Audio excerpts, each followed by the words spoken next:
Не пишет. Вот, по-моему, по-моему, я пишу, да? Так получается. Да, Ну идет. все. Akşam hayırlı olsun saygılı ana dilim tatlı bağ grupasının azaları, ana dilimizi seven kişiler. Hoş geldiniz bizim bugünkü üçüncü buluşmamıza. Сегодня у нас гость из Финляндии. Это человек, который возрождал саамский язык, профессор финляндского университета. Аника, даю вам слово. Вы о себе уже расскажете и посмотрим на вашем примере, что можем мы сделать, чтобы возродить наш язык.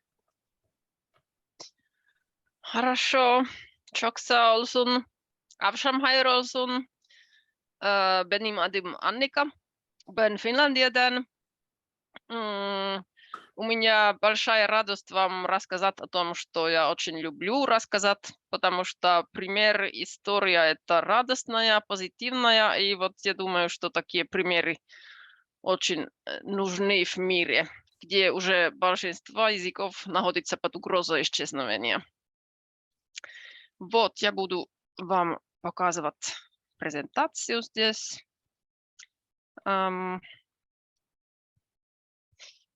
Которая называется «Эта работа не для пессимистов. Возрождение инорисамского языка». Вот так. Вам может быть слышно, что у меня голос не совсем нормальный. Я немножко заболела, грипп какой-то. Я надеюсь, что голос не будет пропадать вообще. И еще то, что у меня, к сожалению, здесь в Лапландии, в крайнем севере, интернет не очень хороший, так что очень надеемся, что технически будет все нормально.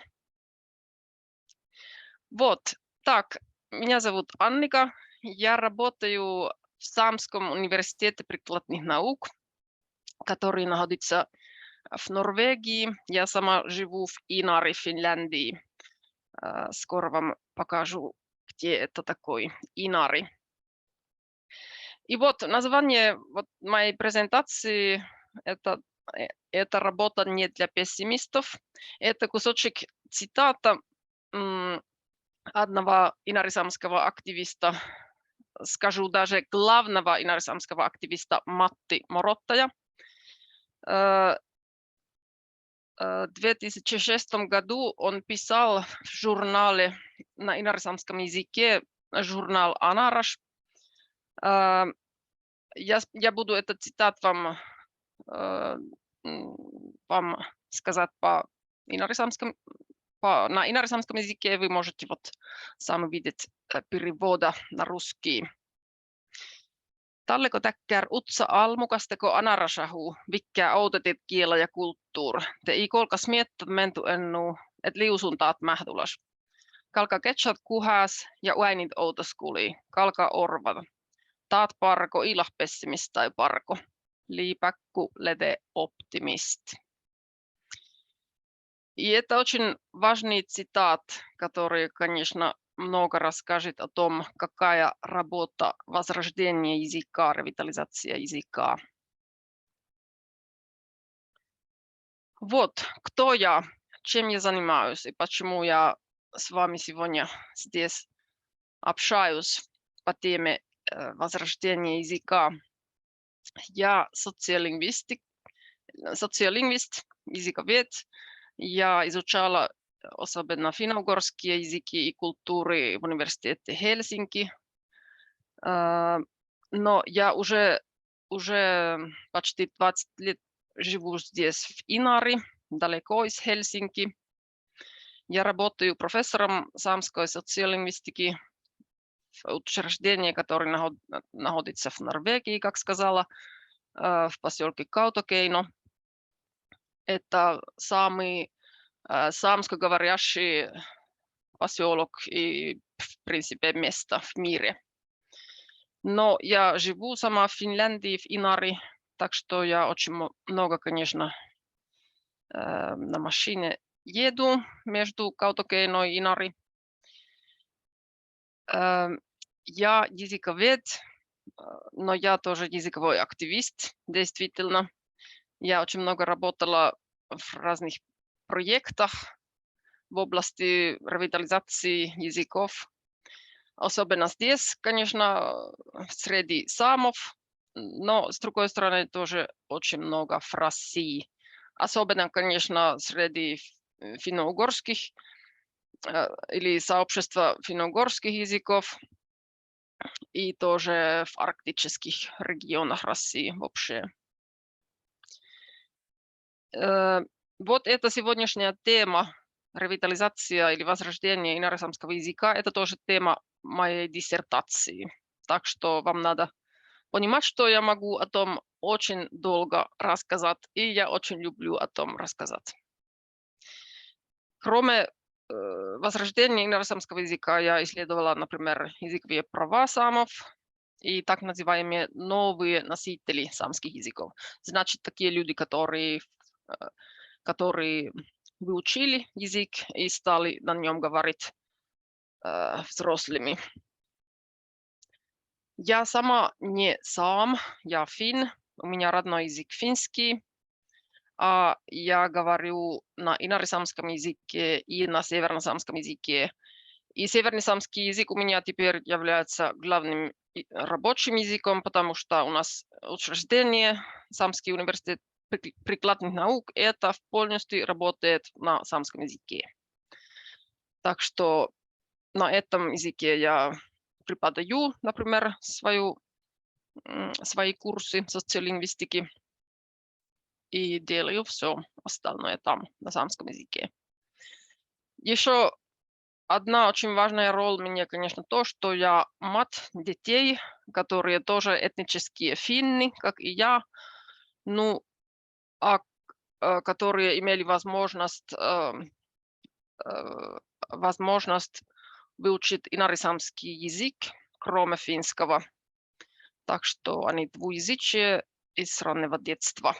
И это мне, конечно, очень много тоже открыло понимание о том, что такое многоязычие и освоение языка детей.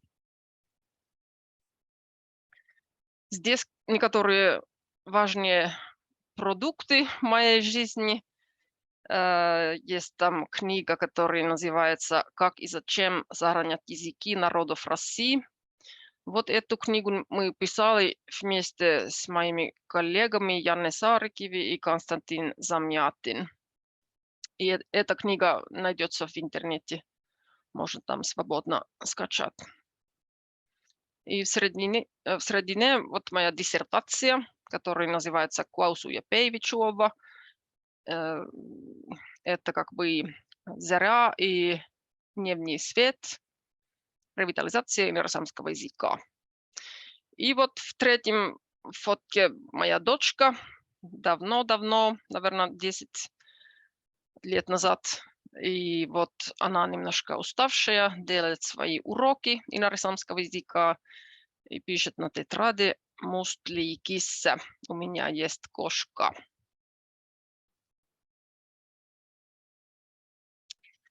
Вот, что такие самы и что такие самские языки. Первый и, конечно, очень важный факт – это то, что существует всего 10 самских языков. 9 или 10, это немножко зависит от определения. И как вы видите, вот эти языки, самские языки, на них говорят на очень-очень крупной территории. В Норвегии, Швеции, Финляндии и в России, в Кольском полуострове, Мурманской области. И надо сказать, что номер 5, северносамский язык, это единственный язык, который имеет довольно большое количество носителей, примерно 20 тысяч, а другие самские языки, очень маленькие языки, носителей есть несколько сотен или даже меньше.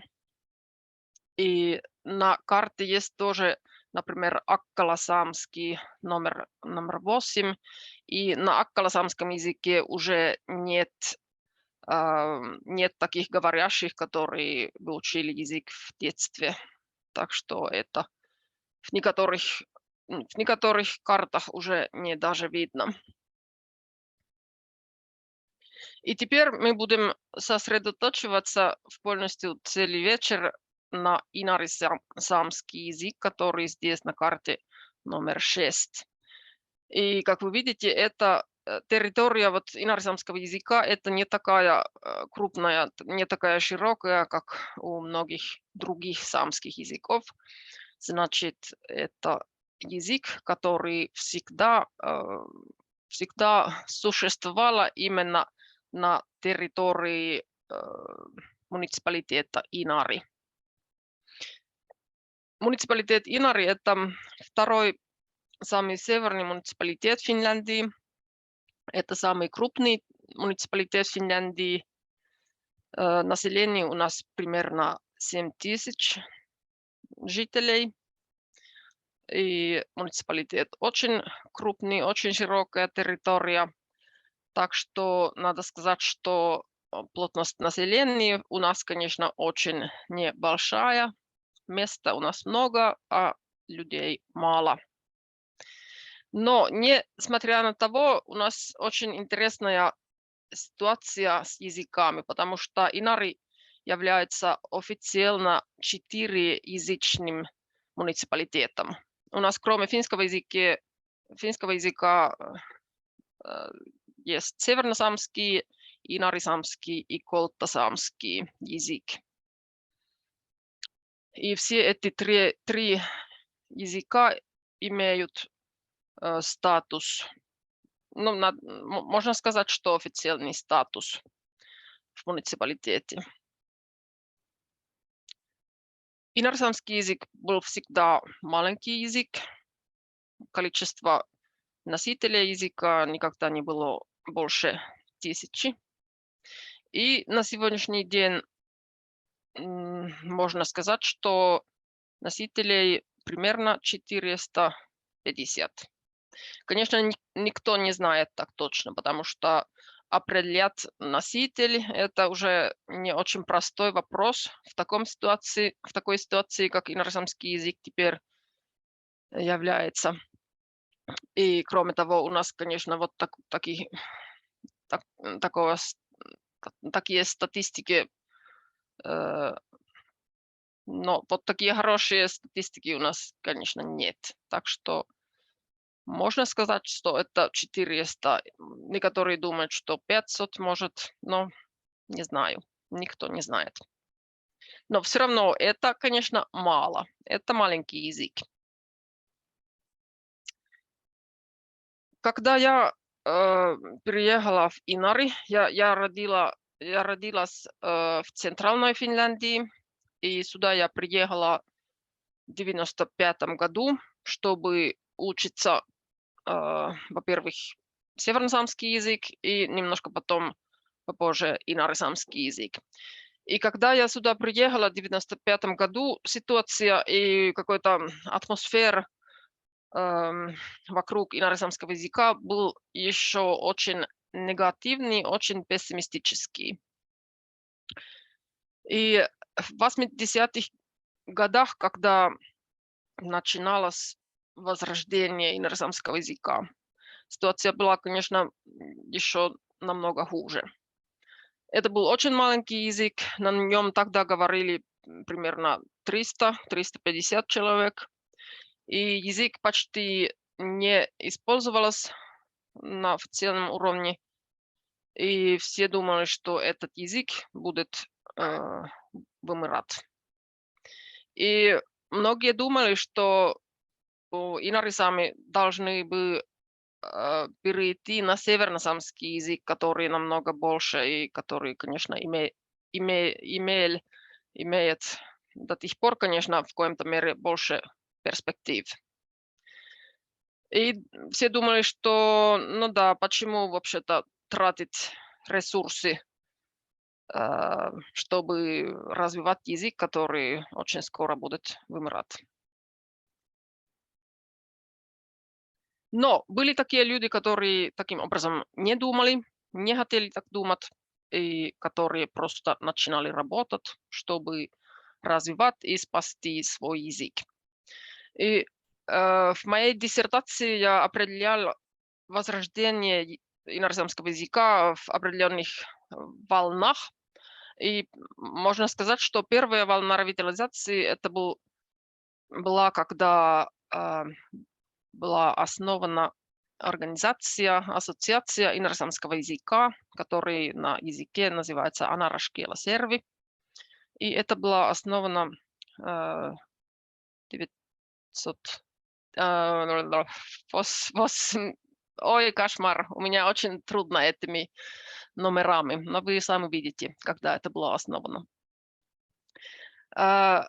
Ассоциация инородцевского языка это имела одну и только одну цель – спасти инородцевский язык. И каким образом они тогда начинали работать? Издавали журнал «Анараш», который до сих пор идет. Издали литературы, музыки, например. Организовали разные языковые курсы, какие-то такие общественные мероприятия и так далее. И очень важное решение было то, что все идет на языке. Так что все, что они делали, все, что они издавали, это все было на инородцевском языке. И финский язык вообще не использовался, например, в разных мероприятиях. И я думаю, что это решение, конечно, было очень важно. Это один из самых главных причин тому, что потом происходило. И вот здесь вы видите вот те люди, которые эту работу начинали. И они были Ilmari Mattus, Utsparnavoli Ilmar. У Самы есть такие свои самские имена. И самская версия вот Ilmari Mattus, это Utsparnavoli Ilmar. И потом Matti Morottaja, у кого этот цитат я уже читала, и по-самски Kopcha Samal Matti. И вот эти мужчины основали вот эту ассоциацию инородцевского языка и начинали вот все возрождение языка. И очень долго они были именно во всех ролях. Они были преподавателями, они издавали вот литературу, музыку и так далее. Они сами пели, играли. Они были очень активнее в самском политике. Так что это пример о том, как множество ролей у активиста языка очень часто бывает. А теперь уже, конечно, очень много других активных людей тоже на работе организации, ассоциации. Так что они уже старые, и, конечно, они очень радуются, когда видят, что вот есть уже и другие, которые теперь продолжают эту работу. Потом,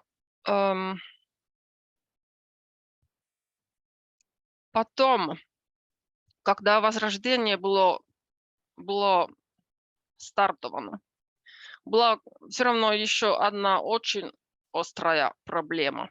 И проблема то, что все носители языка были уже с возрастом. Так что говорящих до 40 лет почти нет. И это, конечно, очень большая, очень драматическая ситуация, потому что если работа идет, если язык развивается, а детей и молодежи нет, говорящие на языке, кому это тогда делается? Вот вся эта работа.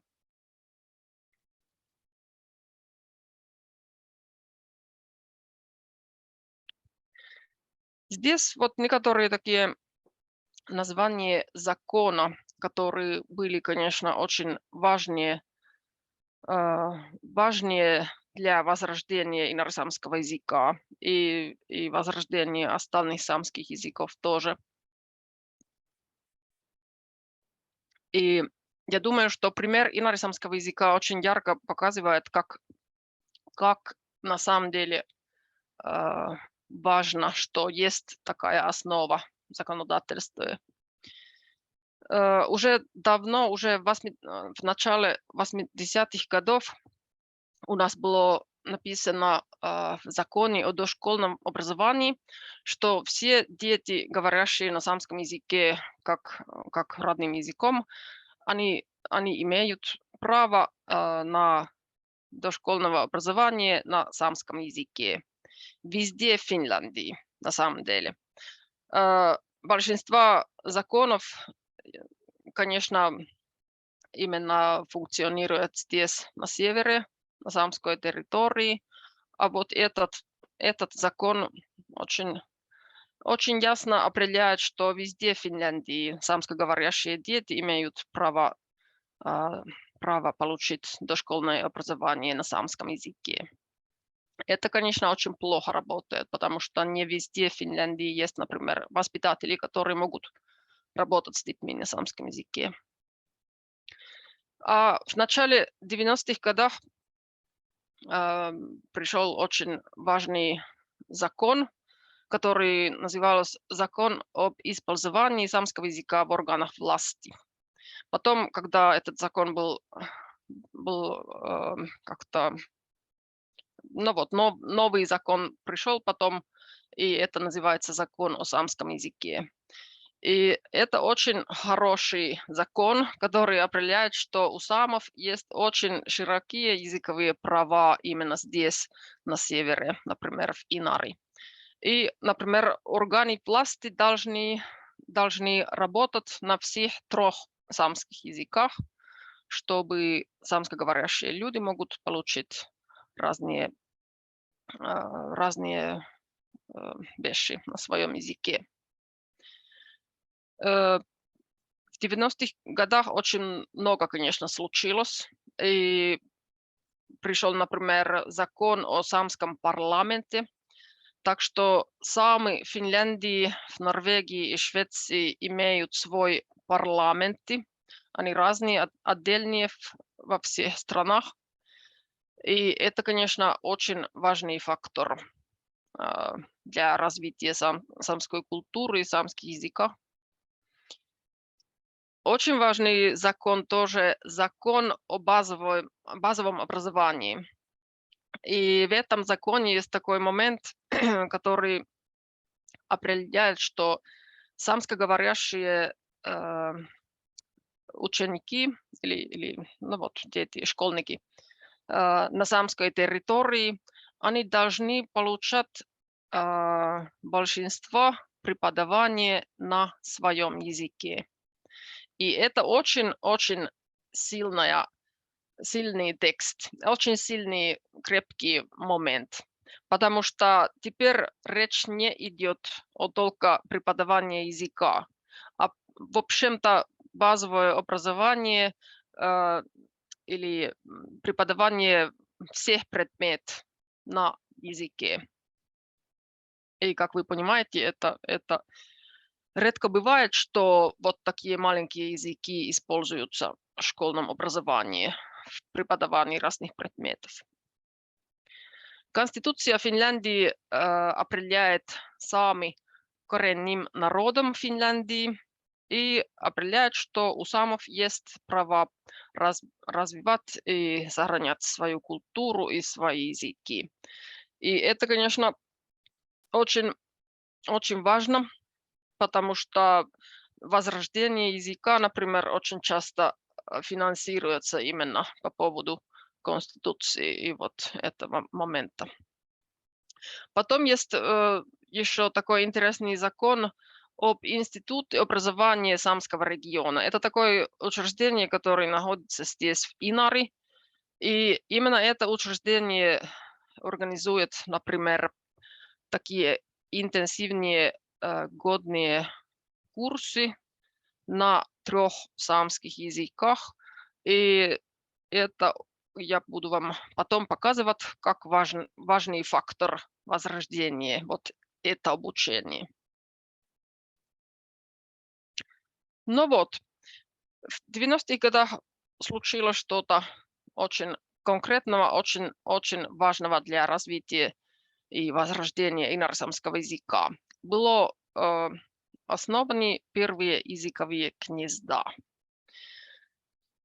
И когда эти группы начинали свою работу, языковая ситуация была такая, что у инорсамского языка было всего 4 носителя младше 30 лет. Так что язык на самом деле стал языком бабушек, дедушек. Даже среднее поколение очень мало говорило на языке, хотя еще, может быть, знание какое-то было. И что тогда такое языковое гнездо? На инорсамском языке это kiela pierval. Это раннее полное языковое погружение для маленьких детей. И это детский сад или отдельная группа детского сада, где с детьми взрослые говорят только на том языке, на котором, который возрождается. Так что это детский сад или группа детского сада, это никакой клуб или по типу такого. Дети проводят в языковом гнезде примерно 7 часов, 8 часов в день, как обычно в детском саду, 5 дней в неделю. И это, конечно, очень много. Целом языкового гнезда является двуязычие детей. Дети должны выучить язык хорошо. И вот такая общественная цель – это, конечно, заново стартовать передачу языка между поколениями. И очень, конечно, важно, что родители и целое сообщество участвуют в работе, и родители тоже сами начинают больше говорить на языке. На сегодняшний день у нас есть 3 языковых гнезда на инорсамском языке, 2 здесь в Инари и 3 в Ивало. Ивало является центром муниципалитета Инари. И в группах около 10 детей и обычно 3 воспитателя. И, как вы понимаете, это, конечно, очень необычная ситуация, потому что группа такая маленькая, и воспитателей много. И это именно очень важно, потому что взрослые, которые там работают, они должны, конечно, иметь достаточно времени для того, чтобы они могут общаться с детьми и даст язык детям. И если группа, например, 25 детей и 2 воспитателя, это почти невозможно, потому что тогда дети будут, конечно, очень много просто между собой играть, и это будет очень трудно тогда передавать язык в таких условиях. Языковые гнезда существуют тоже на других самских языках. Есть всего 7 языковых гнезд на северносамском языке и 2 на колтасамском.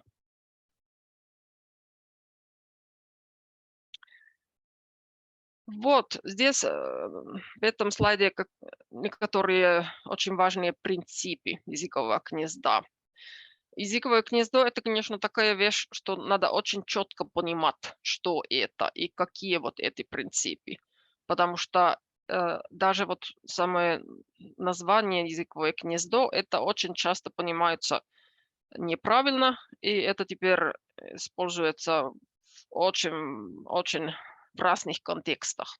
И далеко не все, что теперь называется языковое гнездо, на самом деле есть вот языковое гнездо.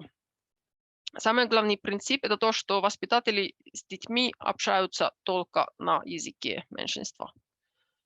Так что в языковых гнезд и нарисамов взрослые люди, воспитатели, они с детьми никогда не говорят на финском языке. Ни одного слова.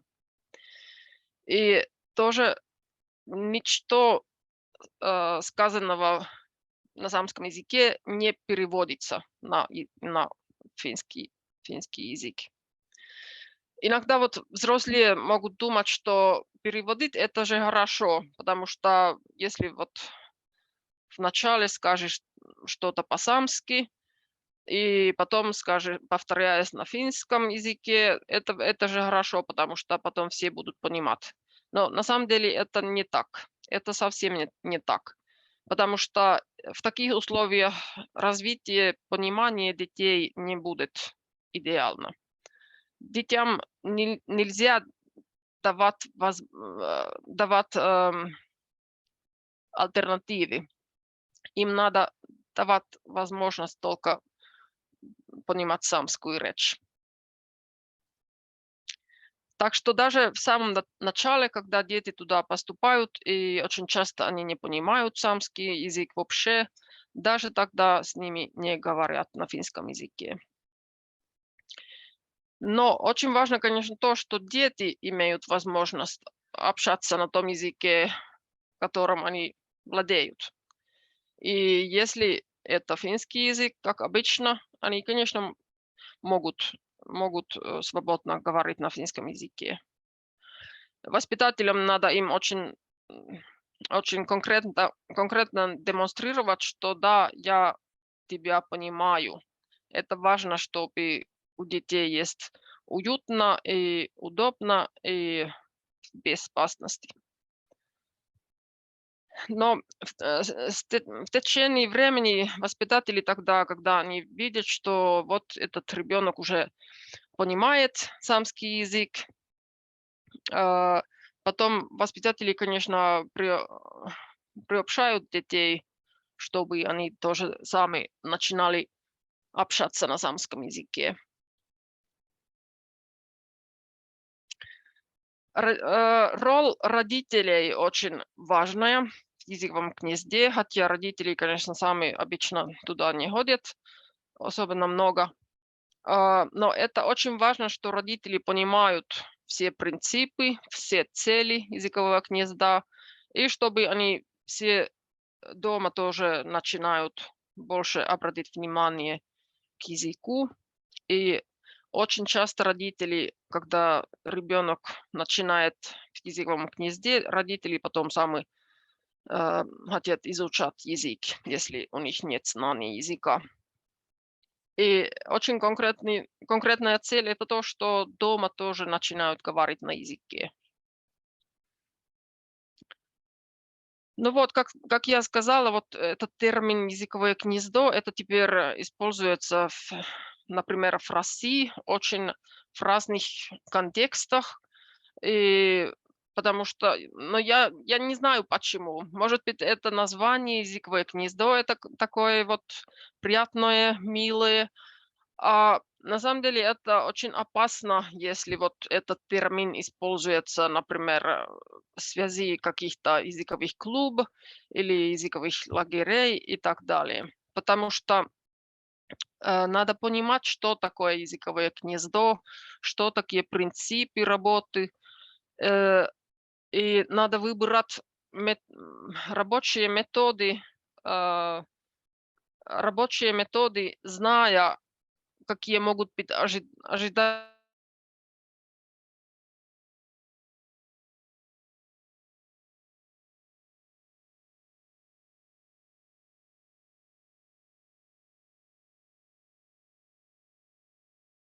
Аника? Да, Да-да, слышно, все нормально. хорошо, хорошо. Мгм.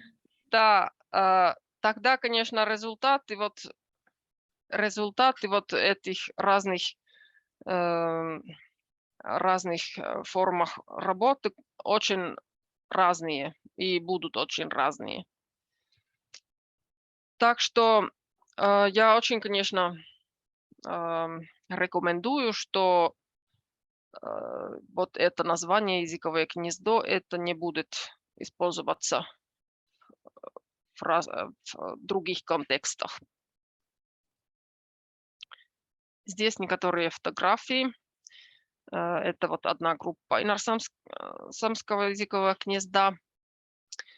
Здесь ситуация не совсем обычная. Там больше взрослых, чем обычно, потому что там кроме воспитателей еще являюсь я и вот Анна Мороттая, который с детьми поет и играет.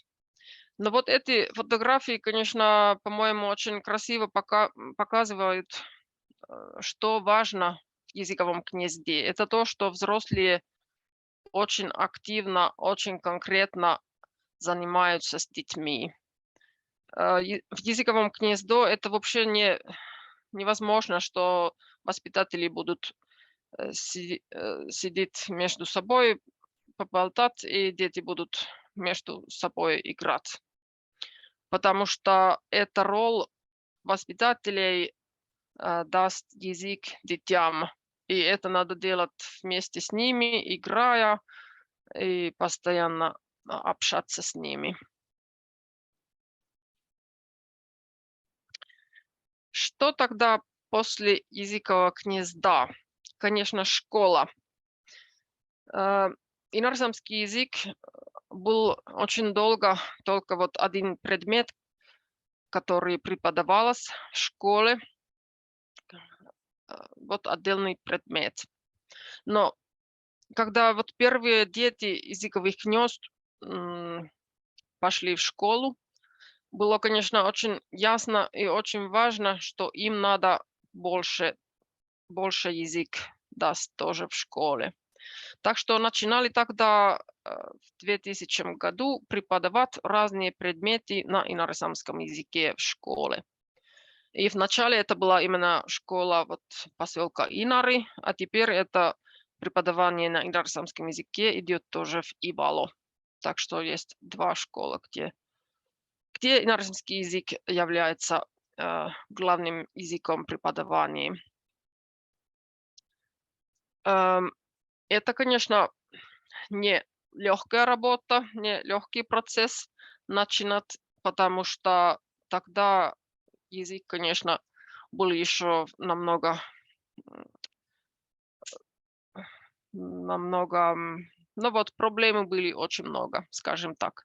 Материалов очень мало, почти вообще нет. И образованных преподавателей, говорящих на инорсамском языке, почти нет, и ничего нет. Но несмотря на того, эта работа начиналась, потому что так решили, так хотели и видели, что это единственная возможность. У нас в школе Инары есть инорсамское образование из нулевого класса до 9, который у нас последний класс в базовом образовании. И инорсамский язык в начальных классах используется 100% или почти 100% во всех в уроках всех предметов. А потом потихонечку, конечно, будут такие предметы, которые преподаются на финском языке. И в 6 классе это примерно 50/50 на самском и на финском языке. На финском языке преподается, например, английский язык и физкультура, и физика, химия, вот такие. И, конечно, очень трудно, например, преподавать физику на таком языке, как инорсамский язык. Это я не сказала, что это невозможно, но это, конечно, требует еще много, потому что образование преподавателя, например, будет нелегко. Да, до тех пор существует слишком мало учебных материалов на инорсамском языке. так что это и еще проблема. Так что используются тоже финноязычные материалы на уроках. Несмотря на того, преподаватель, учитель говорит только на самском языке, и тоже общение между преподавателем и детей идет на самском языке, и потом все письменные вещи будут на инорсамском языке. Хотя вот сама книга была бы на финском языке. Это много требует от учителей, преподавателей, но это возможно. И да, вторая главная проблема – это то, что есть до сих пор слишком мало формального образования преподавателей, которые знают язык хорошо. Так что в школе работают тоже такие преподаватели, у кого нет педагогического образования. Это, конечно, не идеальная ситуация, но если надо на языке работать, тогда, конечно, надо в таких условиях и такими ресурсами работать, которые теперь найдутся. И конечно, стараться постоянно развивать ситуацию. Вот здесь школа Инари на финском языке, на инорсамском, на северносамском и на колтасамском языке. На самом деле у нас в школе поселка преподавание идет на 3 языках. Так что есть финноязычный класс, северносамский язычный класс и инорсамский язычный класс. И здесь интересная фотография. Это из экзамена истории моего сына из 8 класса. Я вот нашла экзамен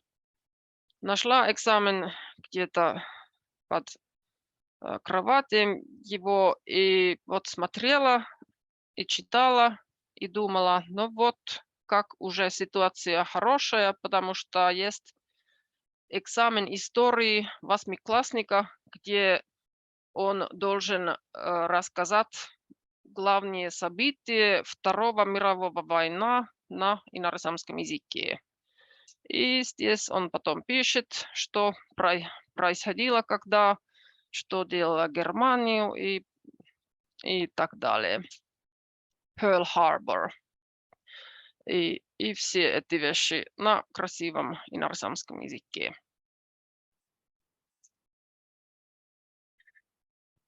В начале 21 века ситуация была тогда такая, что новое поколение детей, знающие инорсамский язык, уже растет.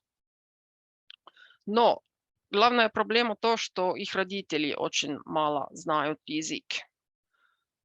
Были, конечно, отдельные родители, которые уже до сих пор изучали язык, но их было очень мало. И дети, конечно, тогда не имели возможность общаться на языке дома. И это инорсамский язык был детям в основном языком школы и языкового гнезда. И, конечно, очень трудно было развивать язык, когда почти все это среднее поколение, которое должно работать на языке, отсутствовало. И что тогда решили делать? Решили начинать интенсивное обучение взрослым. И первое такое длинное годное обучение инорсамскому языку, это было организовано в 2010 и 2009 году. И организатором этого обучения был университет Оулу. Я сама работала в проекте, так что я хорошо видела, как это было сделано.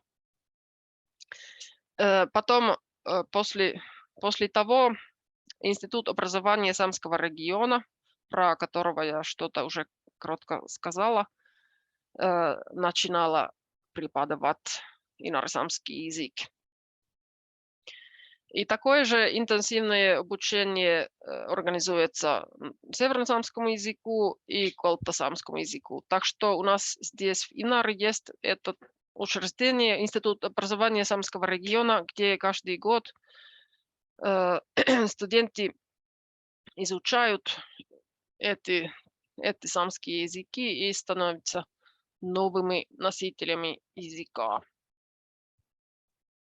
Цель этого обучения – это то, что люди будут на самом деле активными носителями языка.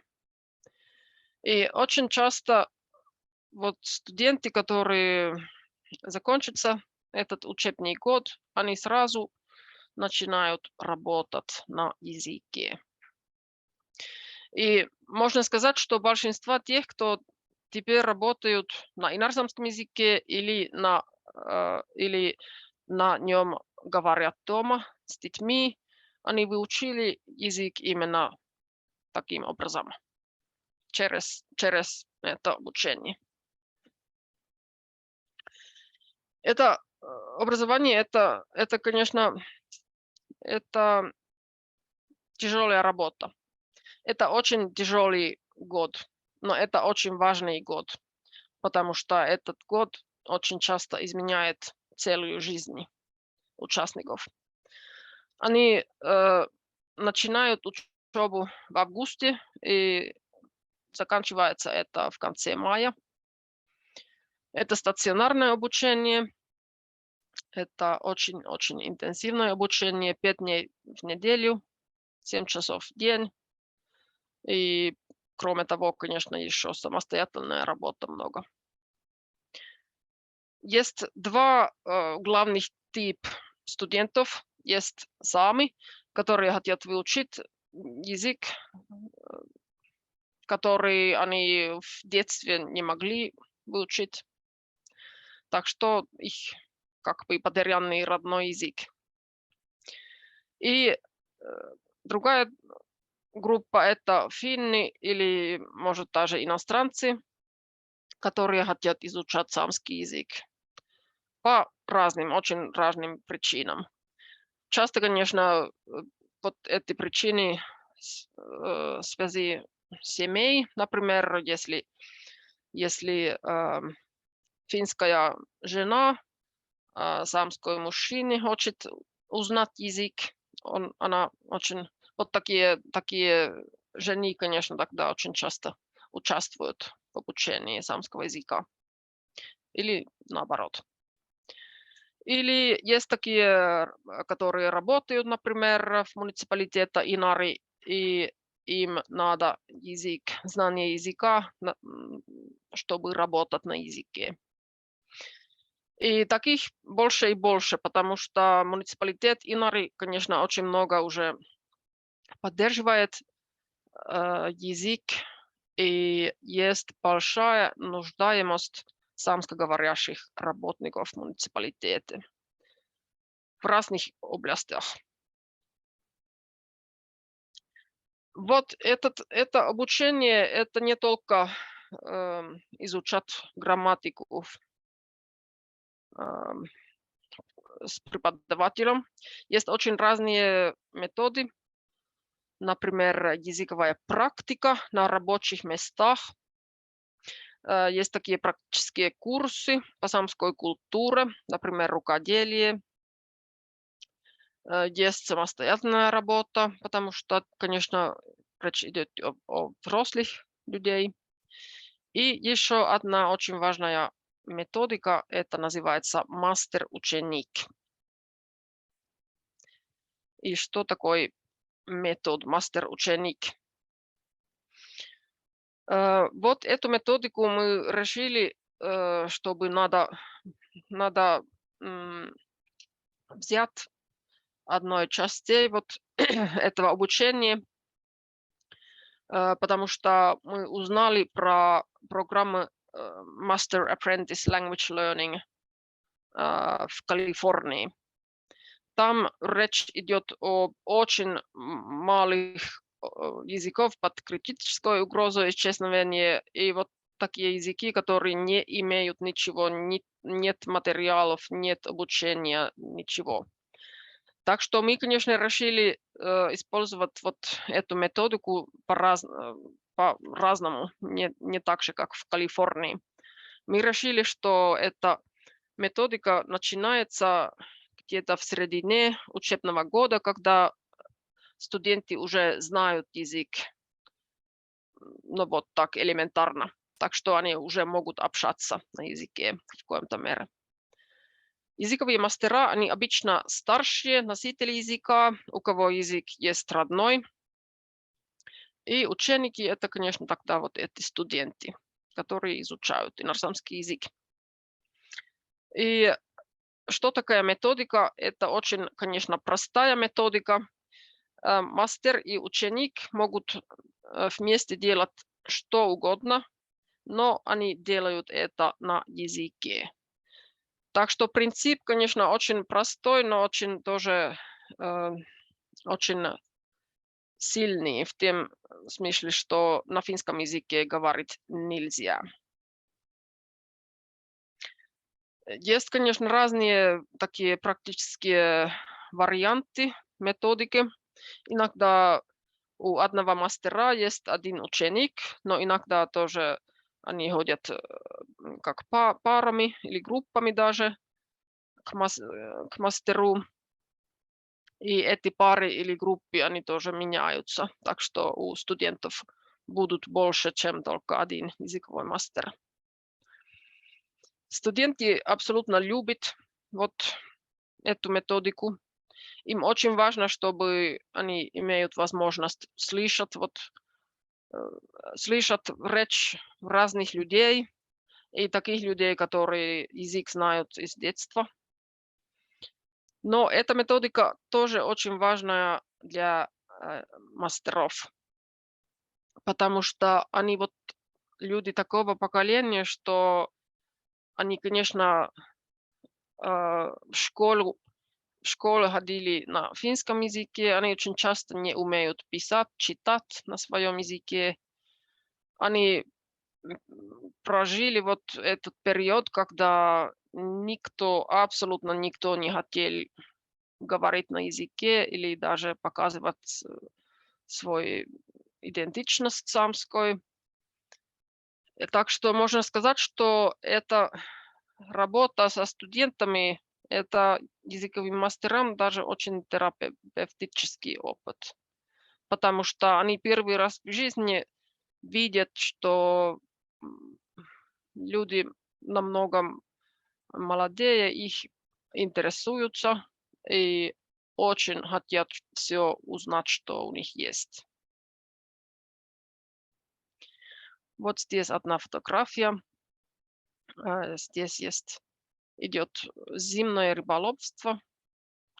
И вот инорасамский языковой мастер здесь, мужчина вот старшего поколения, и студент или ученик здесь на самом деле моя сестра, которая тоже изучала инорасамский язык и теперь преподает биологию, географию и других предметов в школе Инари на инорасамском языке.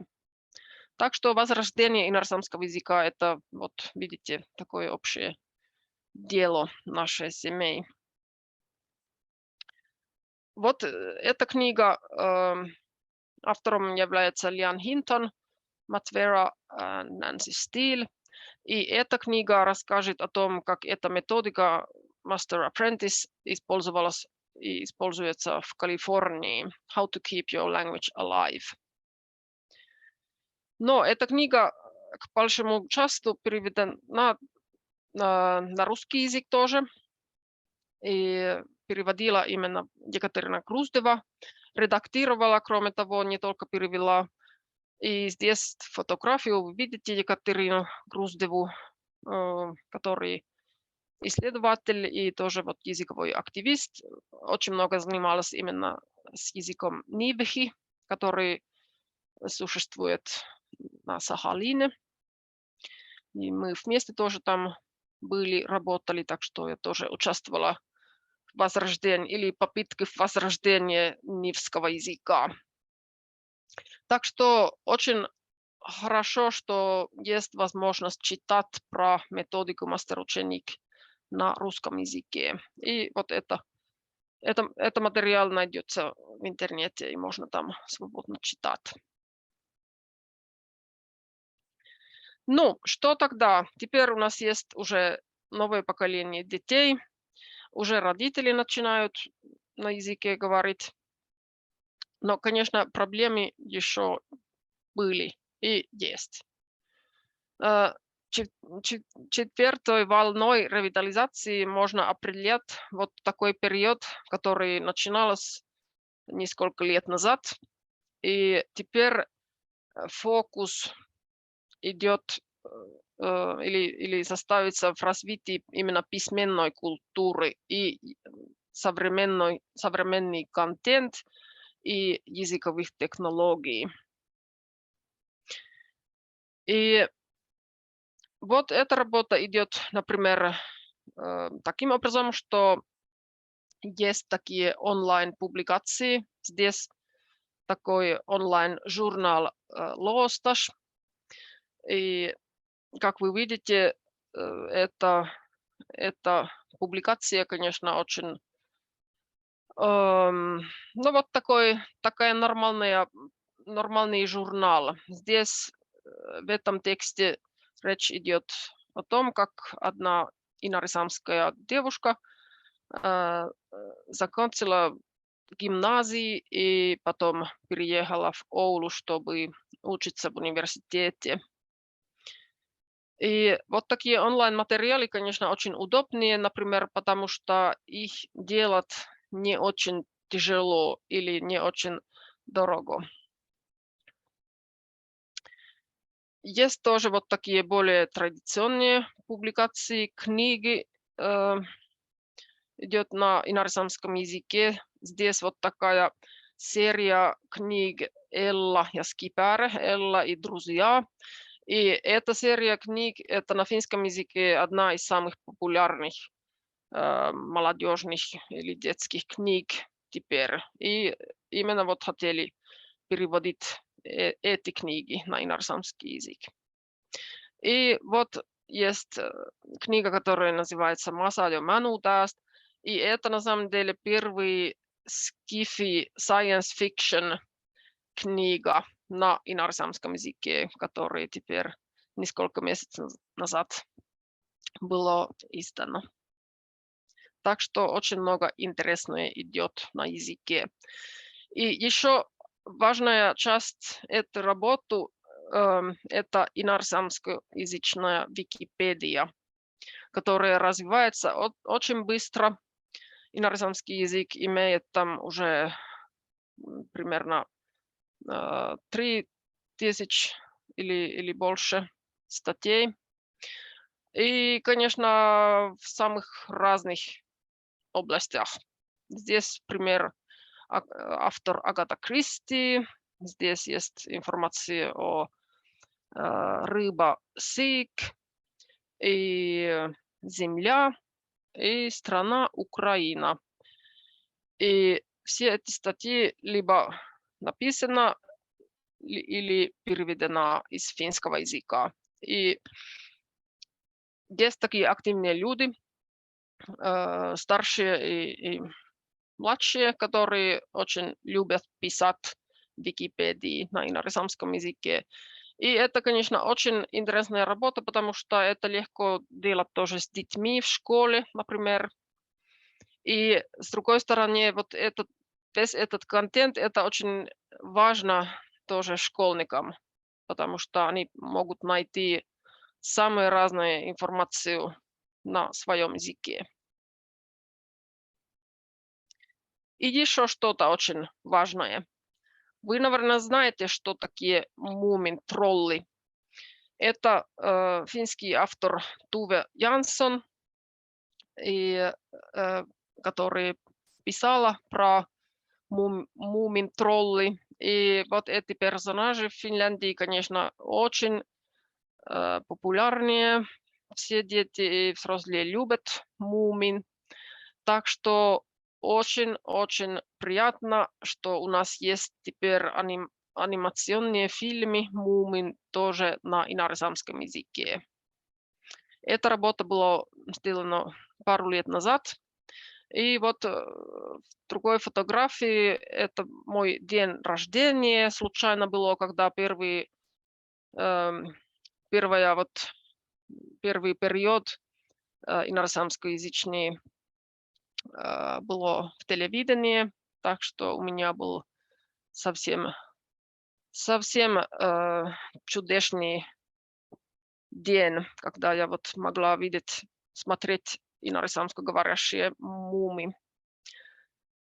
Но главная аудитория это, конечно, здесь, это дети инорезамских класс, которые очень-очень радовали, когда они могли видеть мумии, которые говорили на инорезамском языке. Тоже развитие языковых технологий очень важный фокус как раз сейчас.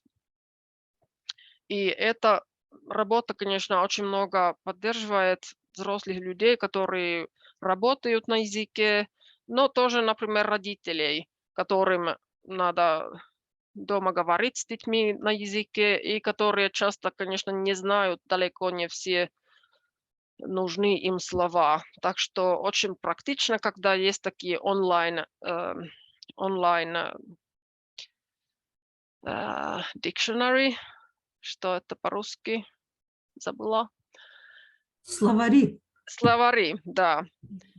Так что родители очень любят то, что есть такие способы, такие средства. Какая тогда теперь языковая ситуация инорезамского языка, как я это вижу? Новые носители языка, конечно, появятся каждый год через вот интенсивного обучения, через языковых гнезд, через университетское обучение и так далее. Но с другой стороны, конечно, старшее поколение будет меньше и меньше. Так что у нас будет больше и больше таких носителей, которые выучили язык взрослым, и меньше таких носителей, которые из самого начала знают инорезамский язык. Дети, которые были или теперь есть в языковом гнезде, уже всего или около 150. Взрослые, которые выучили язык в рамках интенсивного обучения, может быть около 120. Семьи, где инорезамский язык является главным языком общения между поколениями, 20 или 30. И также есть большое количество семей, где язык используется в коем-то мере, хотя это не главный язык общения. Но самое важное, самое приятное, это, конечно, то, что у нас есть уже такие примеры родителей, молодых родителей, которые сами из раннего детства выучили язык в языковом гнезде. Теперь они сами родители, и теперь они передают язык своим детям. И это, конечно, самый приятный результат языкового гнезда.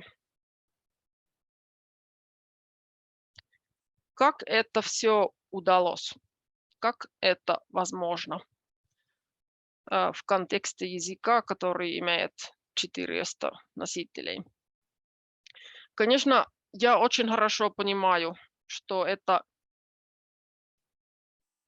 процесс был возможно, и это до сих пор возможно именно в Финляндии. Финляндия у нас страна демократическая. Финляндия у нас страна официально двуязычная. У нас кроме финского языка шведский язык имеет официальный статус. У нас есть очень сильное, очень хорошее законодательство. связи разных этнических групп и языков меньшинств. У нас страна, конечно, экономическая, стабильная. Есть возможность финансировать, например, такую работу. И, конечно, у нас в стране Финляндии уважают равенство человеческих прав и так далее. Но есть и разные, и очень много, конечно, разные причины. То, что Inarisами такая очень маленькая группа несколько сотен человек, это, конечно, делать просто такими силами было бы очень тяжело. Но Inarisami являются часто из большего сообщества самов 4 государств.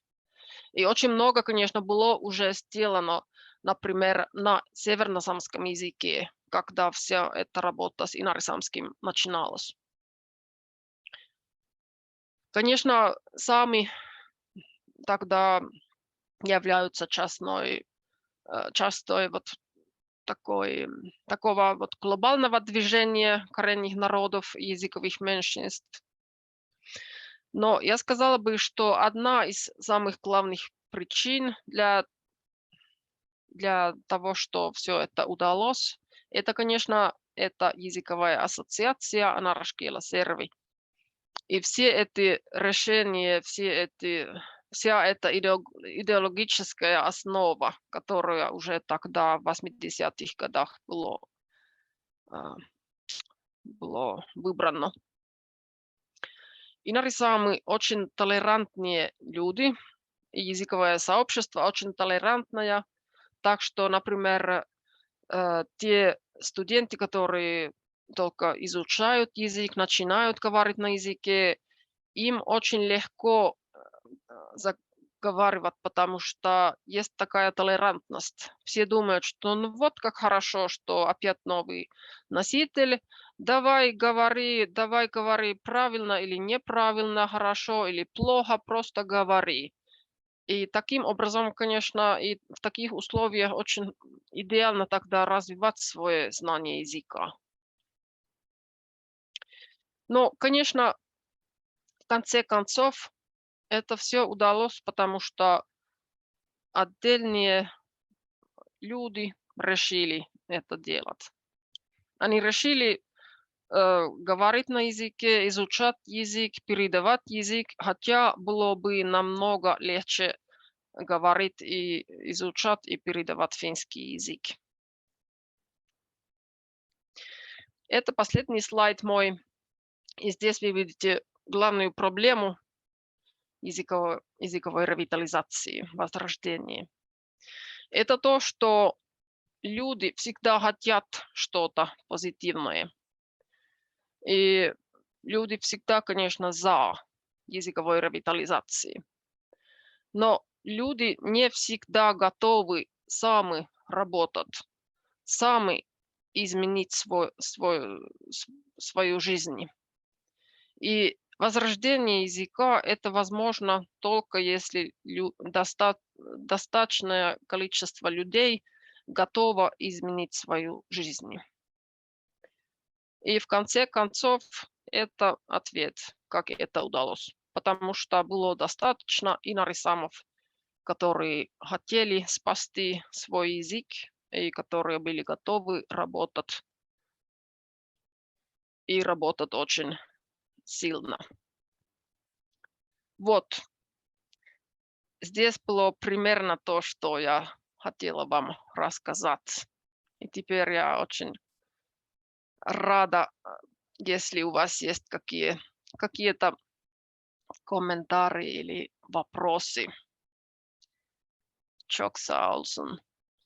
Сиздачок Саулу, спасибо вам большое за такой прекрасный доклад. Все было понятно, но, наверное, обязательно есть вопросы. Среди нас есть языковые лидеры из Башкортостана, и языковые лидеры из Украины, и языковые лидеры чувашские, и дагестанских народов тоже, языков тоже.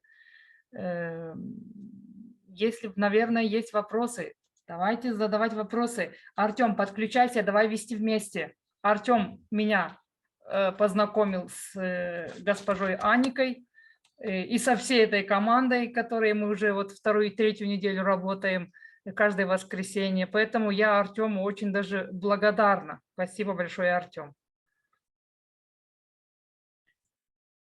Да, я тоже благодарна. Я очень рада, что я попала в эту компанию. И очень интересно мне, конечно, больше узнать о том, какая у вас ситуация и что вы хотите. Да, и Артем, и Аника, и Мария уже почти говорят, начали говорить на гагаузском. Видите как. Спасибо вам большое за вашу поддержку. Может быть, я задам первый вопрос. Давайте. Говорили, что у вас мероприятие в Инаре, где вы живете, да, мероприятие сугубо на инаре-саамском языке. А живут ли помимо этого другие национальности у вас в том регионе? Ну, здесь, конечно, живут вот носители разных саамских языков.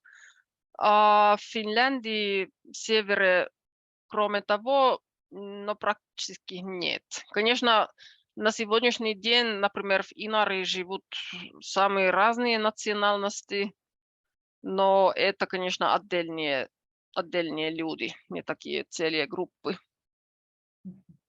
А в Финляндии, конечно, есть и другие вот языковые меньшинства, например, карельский язык является языком меньшинств Финляндии, и татарский язык тоже.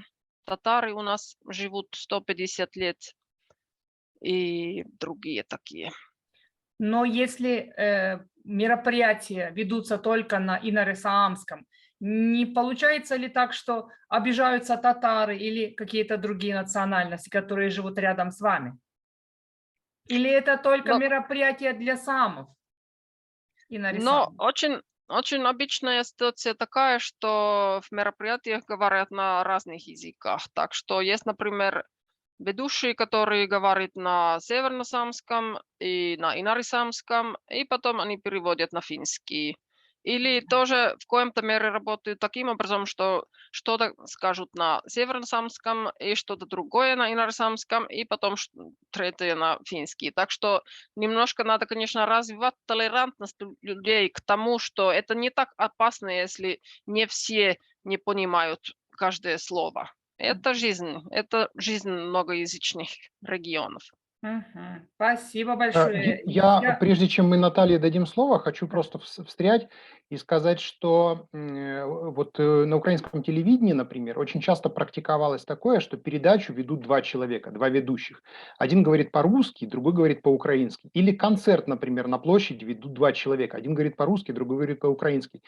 И в этом смысле получается, что мы русскоязычных не исключаем, да, не все, может быть, хорошо понимают язык, но мы как бы создаем некоторую среду, в которой звучит и украинский или гагаузский язык тоже, и он тогда звучит, люди к нему привыкают, и через вот такое двуязычие это можно вернуть. Если мы все просто строго переведем на гагаузский язык сразу, конечно, так нельзя, потому что сразу возникнет много вопросов, люди скажут, мы не понимаем и так далее.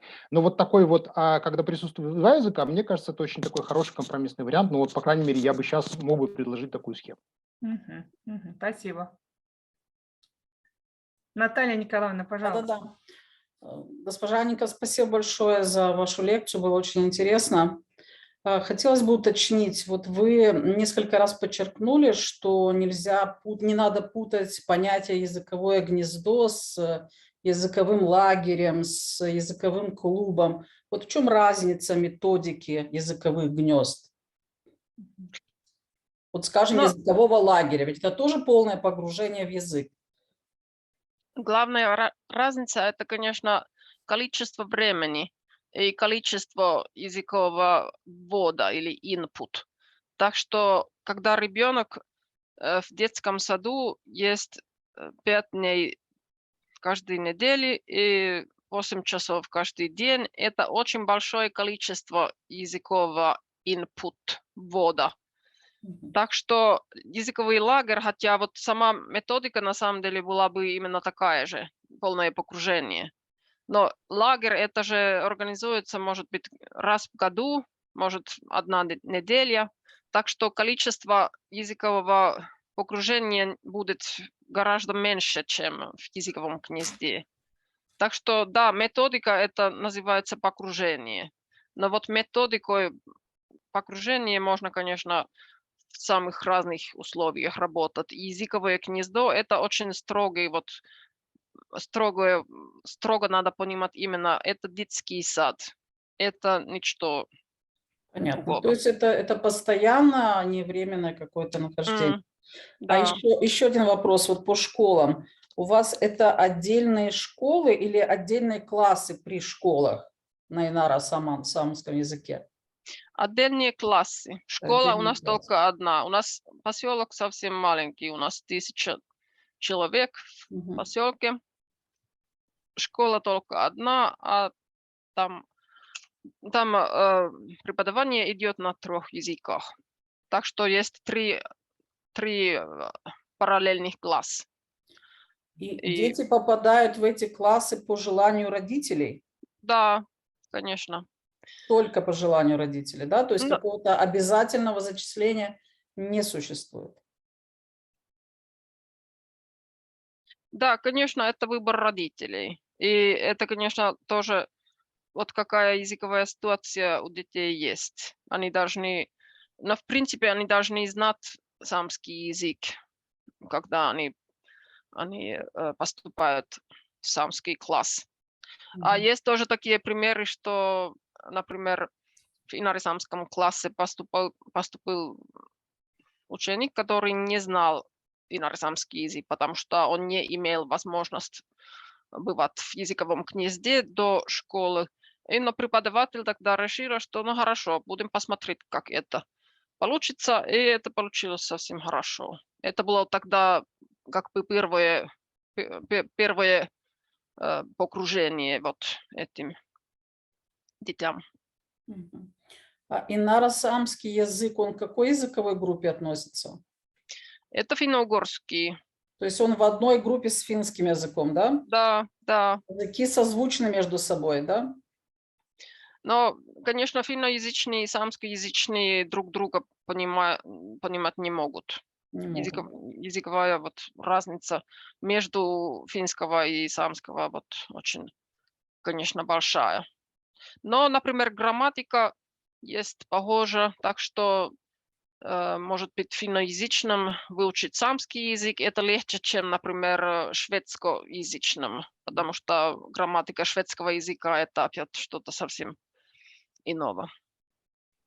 Понятно, спасибо. Еще один вопрос. Вы сказали о том, что есть нужда в работниках на саамском языке.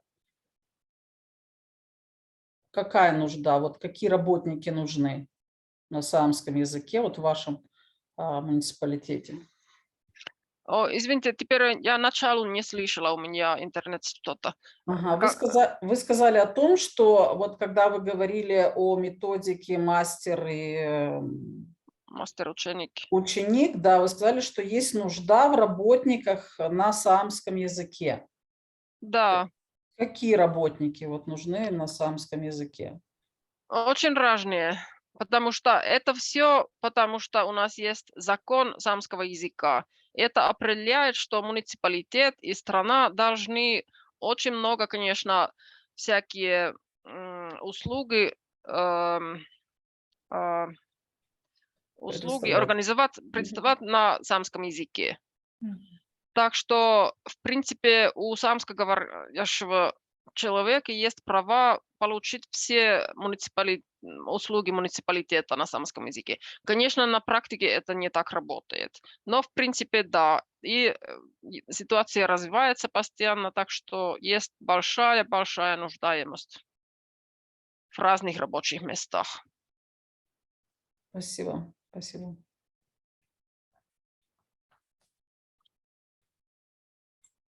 Маш, давай.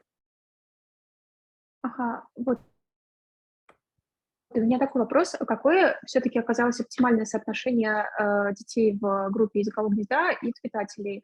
И сколько сейчас, допустим, в языковом гнезде одна группа или несколько параллельных?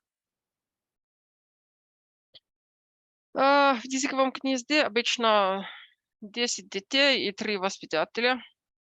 И, как я сказала, здесь в поселке Инар есть 2 группы, они отдельные группы в отдельных местах. И в Ивало есть 3-я группа инорисамскоговорящая.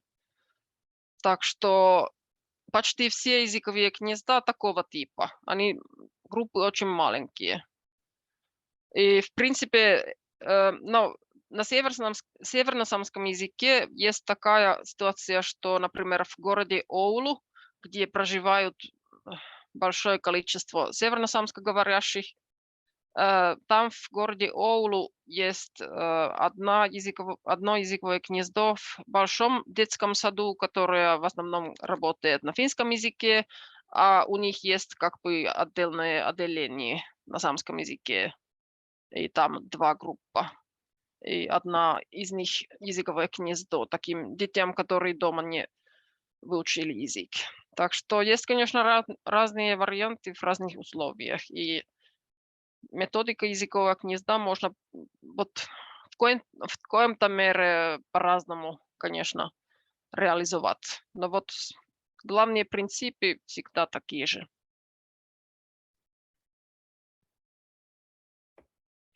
Давай, Артем. Да, но у меня, как ты понимаешь, много вопросов, да, но давай начнем с такого. Как я сейчас понял ситуацию в Гагаузии, у нас, ну, скажем, младшие школьники, да, уже в основном по-гагаузски не говорят, в основном. Поэтому Гагаузия, наверное, это классический случай того, когда надо начинать не с попытки сделать школу на языке, а все-таки надо начинать с гнезд, ну или с детских садов, да, или как. Значит, но представим, что мы решили в Гагаузии открыть, например, в Камрате какую-нибудь экспериментальную группу, языковое гнездо, и туда набрать детей. Но сразу возникает несколько вопросов. Да. Ну, во-первых, это педагогические кадры, потому что даже если человек знает гагаузский язык, совершенно не факт, что он сможет работать воспитателем, потому что это все-таки несколько особый контекст, особая терминология, скажем, особые обороты речи и так далее. Но самая большая проблема, как мне кажется, это будет вопрос разговора с родителями. Да. Что мы можем сказать гагаузским родителям, если мы открываем гнездо, чтобы убедить их в том, чтобы они отдали детей учиться именно на гагаузском языке? Да, это вечный, очень глобальный вопрос везде. Конечно, я думаю, что надо с родителями говорить о том, как хорошо, как выгодно, как полезно знать 2 языка хорошо и с раннего детства.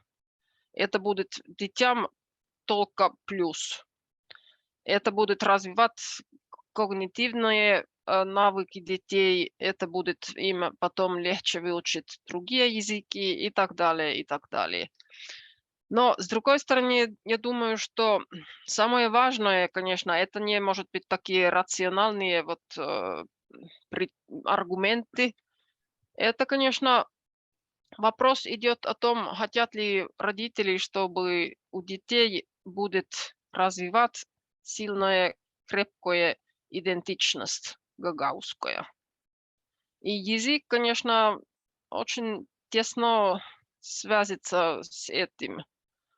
Вот такой ребенок, который знает язык и который видит язык позитивным из самого начала, он, конечно, будет себя чувствовать больше гагаузским. Без языка культура, идентичность – это, конечно, не полная, я сказала бы. Да. Да. И я не знаю, конечно, вот именно какая ситуация там среди гагаузских родителей, но очень часто у родителей нет понимания о том, что такое передача языка детям. Очень часто родители думают, что дети будут выучить язык в школе через преподавание 2 часа в неделю. Это везде в мире вот ситуация такая. Родители слишком много уверят в том, что школа будет спасти язык через вот преподавание 2 часа в неделю. И это нигде никогда не получится. Потому что 2 часа в неделю – это совершенно слишком мало, чтобы продуктивно, активно выучить такой язык, который в обществе не используется так много, как доминирующий язык.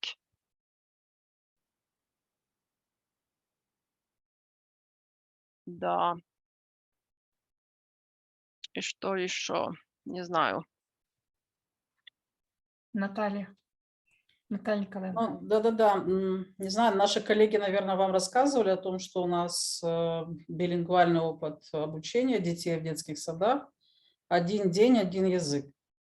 И, наверное, это как раз и было выходом из той ситуации, что у нас действительно родители не предпочитают язык обучения гагаузский. Последние данные этнобарометра в 2020 году показали, что только 4% гагаузов хотят, чтобы их дети, их внуки обучались на гагаузском языке, к сожалению. Поэтому принцип таков, что дети параллельно изучают и гагаузский язык, и румынский язык.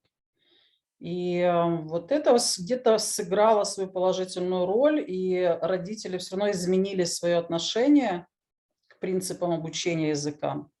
И вот параллельное изучение, оно дает плюс и к знаниям и родного языка, и государственного языка, при этом сохраняется также обучение на русском языке.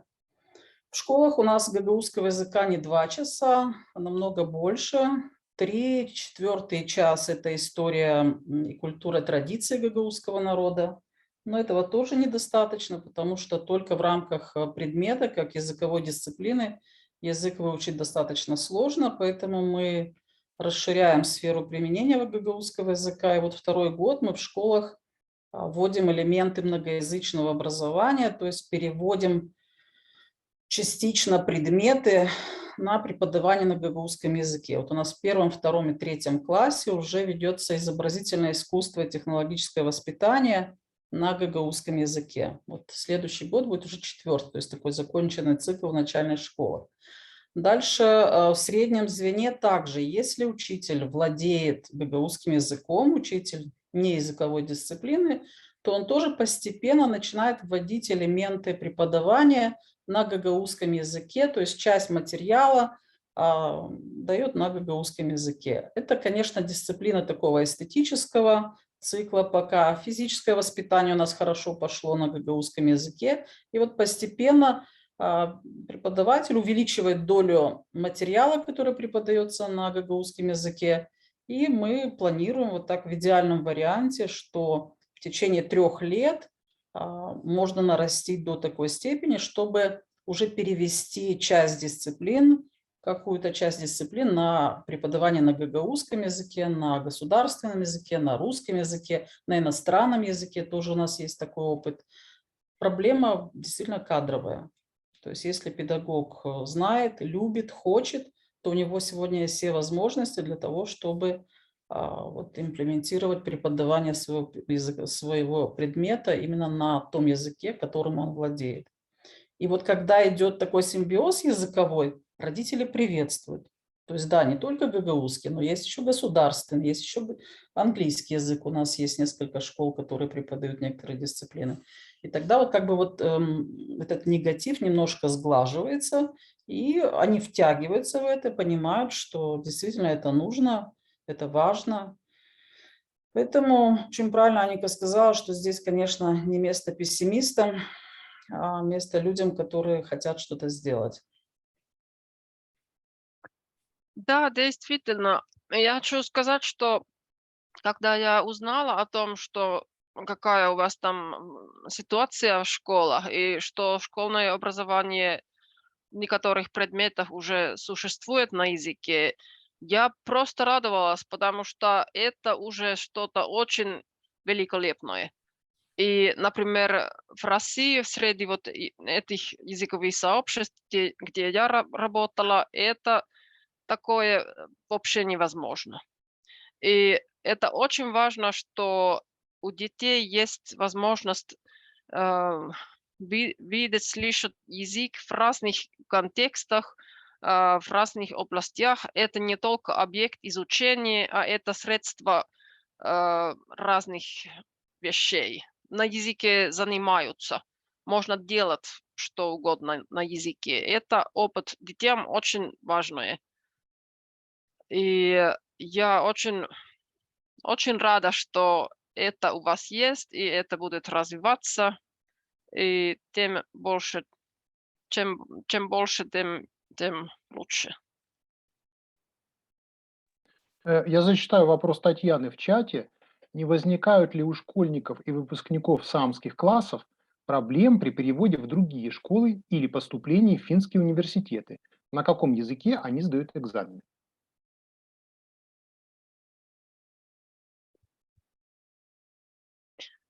Да, Артем, у тебя микрофон закрыт.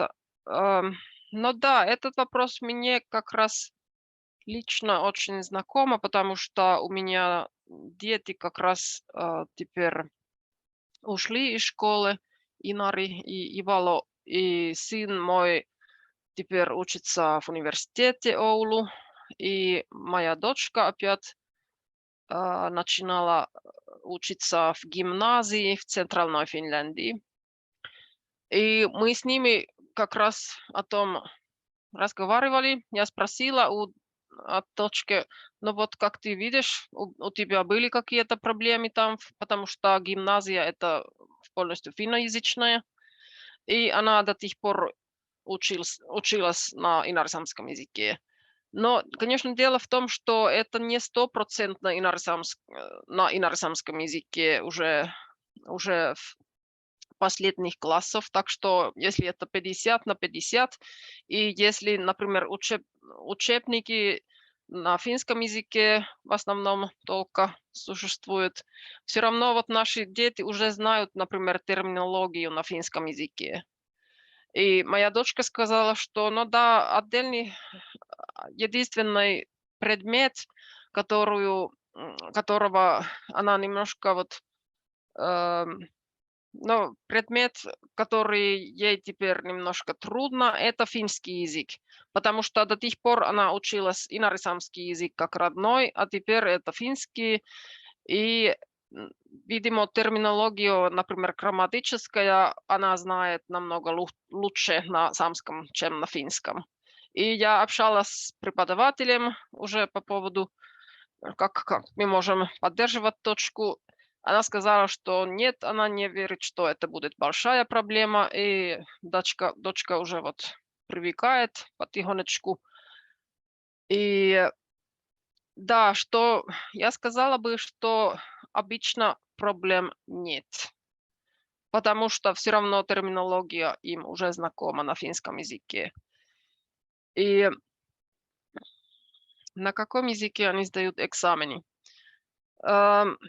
Экзамены в Финляндии у нас, конечно, система образования такая, что у нас нет такого по типа общего экзамена после 9 класса, как, например, в России есть. Я не знаю, какая у вас система. А экзамены у нас только в конце гимназии. И гимназии это выбирает, это как бы, это не всем общее, это по выбору. Так что мой сын как раз весной сдавал экзамен в конце гимназии, и экзамены были на финском языке, но кроме того был еще экзамен инарисамского языка как родной, и это, конечно, было на самском языке. Но вот целое преподавание в гимназии, это шло на финском языке, так что такого образования на самском языке пока нет. Я хотел бы сказать еще одну вещь, которая очень важна. Я как бы очень люблю поговорить об образовании, да, и сам, в общем, в этой сфере работал и преподавал и так далее. И мне кажется, это действительно очень важно, потому что как бы образование – это наше будущее, это дети и так далее. Но мне кажется, что не стоит упускать из виду, что образование – это всего лишь промежуточная ступень для последующей жизни. И в этом смысле, мне кажется, ну, хотя ты вот сказала, что как бы вот с родителями важно говорить о билингвизме, там, да, о многоязычии, о когнитивных преимуществах, о гагаузскости и так далее, мне все-таки кажется, что рациональные аргументы совсем отбрасывать не стоит. То есть, как я понял, сейчас в Гагаузии нет или почти нет рабочих мест, где бы применялся гагаузский язык. Ну, естественно, там учителя гагаузского языка, они его применяют, да, но вот в какой-то социальной сфере там и так далее с использованием гагаузского языка сложнее все. В этом смысле интересно было бы подумать, где уже сейчас реально попытаться запустить какое-то использование гагаузского языка, чтобы это могло бы быть аргументом для родителей, да? Что вот, смотрите, у нас гагаузский язык применяется здесь, здесь, здесь и здесь, и если ваши дети будут знать только русский, они, получается, из этих сфер будут исключены. А если они будут знать и гагаузский, и русский, и молдавский, и румынский, тогда у них появляются возможности еще и вот здесь. Понятно, что, опять-таки, мы не можем сейчас, наверное, вот так вот в приказном порядке сказать, что вот все давайте применять гагаузский язык. Но я думаю, что как минимум что касается, допустим, надписей в публичном пространстве, это вполне реально. Даже если человек не знает языка, он сможет, например, спросить у людей, которые знают. То есть каким-то образом вот это мы запустить могли бы. А где еще, как ты считаешь, можно было бы попытаться запустить применение гагаузского языка вот в смысле социальной сферы?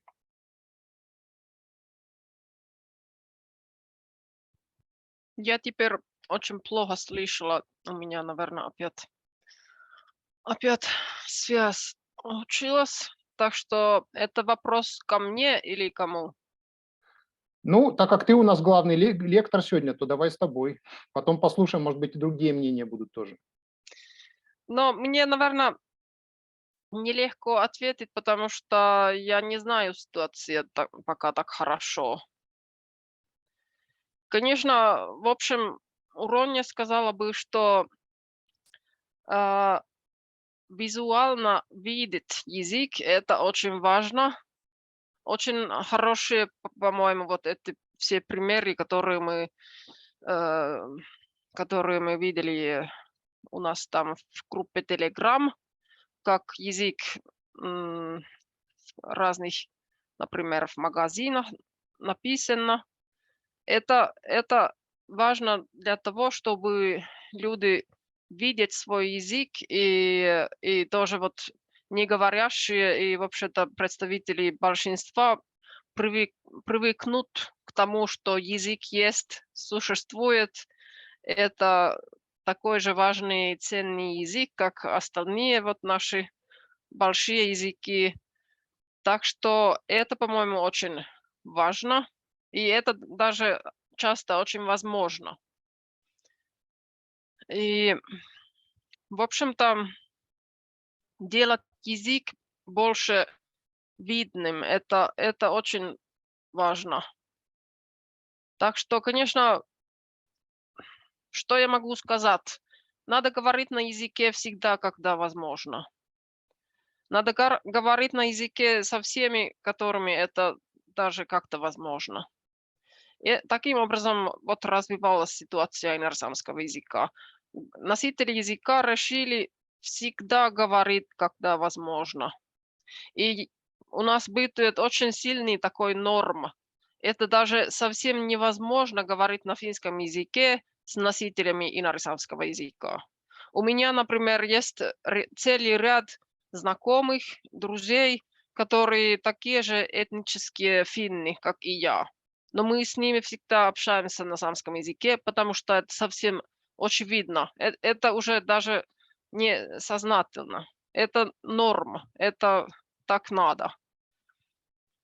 Так что меня всегда, конечно, мне очень печально, когда я в некоторых языковых сообществ вижу или слышу, что вот такие активные люди, которые говорят за языка, может быть, работают для развития языка, а они потом между собой говорят на языке большинства. Это совсем печально. Зачем? Надо использовать каждую возможность сказать что-то на языке, потому что каждое слово это вперед. Каждое слово развивает язык. Совершенно верно. У нас то же самое, например, учитель на уроке гагаузского языка говорит по-гагаузски, а как только перемена, все, он уже с детьми уже говорит в коридоре, он уже будет общаться 100% на русском. Редко преподаватель гагаузского языка на перемене скажет ребенку на гагаузском. Вот такая вот, не знаю, вот так вот, наверное, со старых времен так осталось. Ну, это уже каждый должен работать над собой, и это действительно очень важно. Рустам Магай задает вопрос в чате.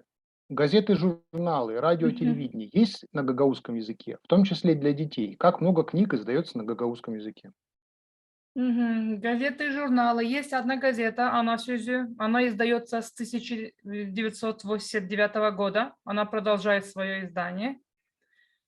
Радио и телевидение есть на гагаузском языке, но там в процентах, по-моему, 50% на гагаузском и 25 на молдавском и на русском, если я не ошибаюсь, потому что они менялись, по-моему, 30-30 и что-то так было, и 40, по-моему, если я не ошибаюсь.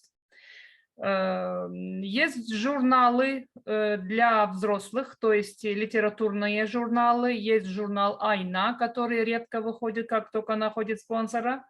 И есть журнал этнографический-исторический, можно сказать, «Саба Йылдыз» называется. И есть еще два детских журнала. Один вот издаем мы, где-то рядышком, если есть, к сожалению, вот там вот. Гугущук, вот совсем сегодня последний номер сегодня привезли из Кишинева, тоже издаем. Он выходит в год 4 раза, очень яркий. И дети, так как говорят родители и из отзывов родителей и преподавателей гагаузского языка, деткам очень нравится. Книги, да, издаются, книги совсем недавно, детские книги издаются. Совсем недавно вот вышли 3 серии детских книг на гагаузском языке. Тоже мы издали эти книжки при поддержке турецкой стороны. Вот, пожалуйста, эти тоже яркие книжки. Вот одна. Масал Küpü 1, Масал Küpü 2 и Гагаузум Бен. Вот такие вот. Это детские пособия в основном для детских садов и начальная школа, можно сказать так. И помимо этого еще издаются сказки, издаются сборники стихов, издаются исследования тоже в области истории, в области языка и так далее.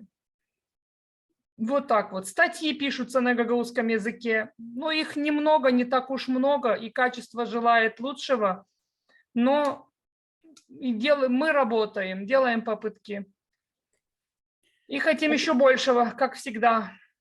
Да, я хочу добавить еще, что у нас 2-й год учрежден фонд по спасению гагаузского языка, он так и называется. Да. Это 2% от собственных доходов Гагаузии.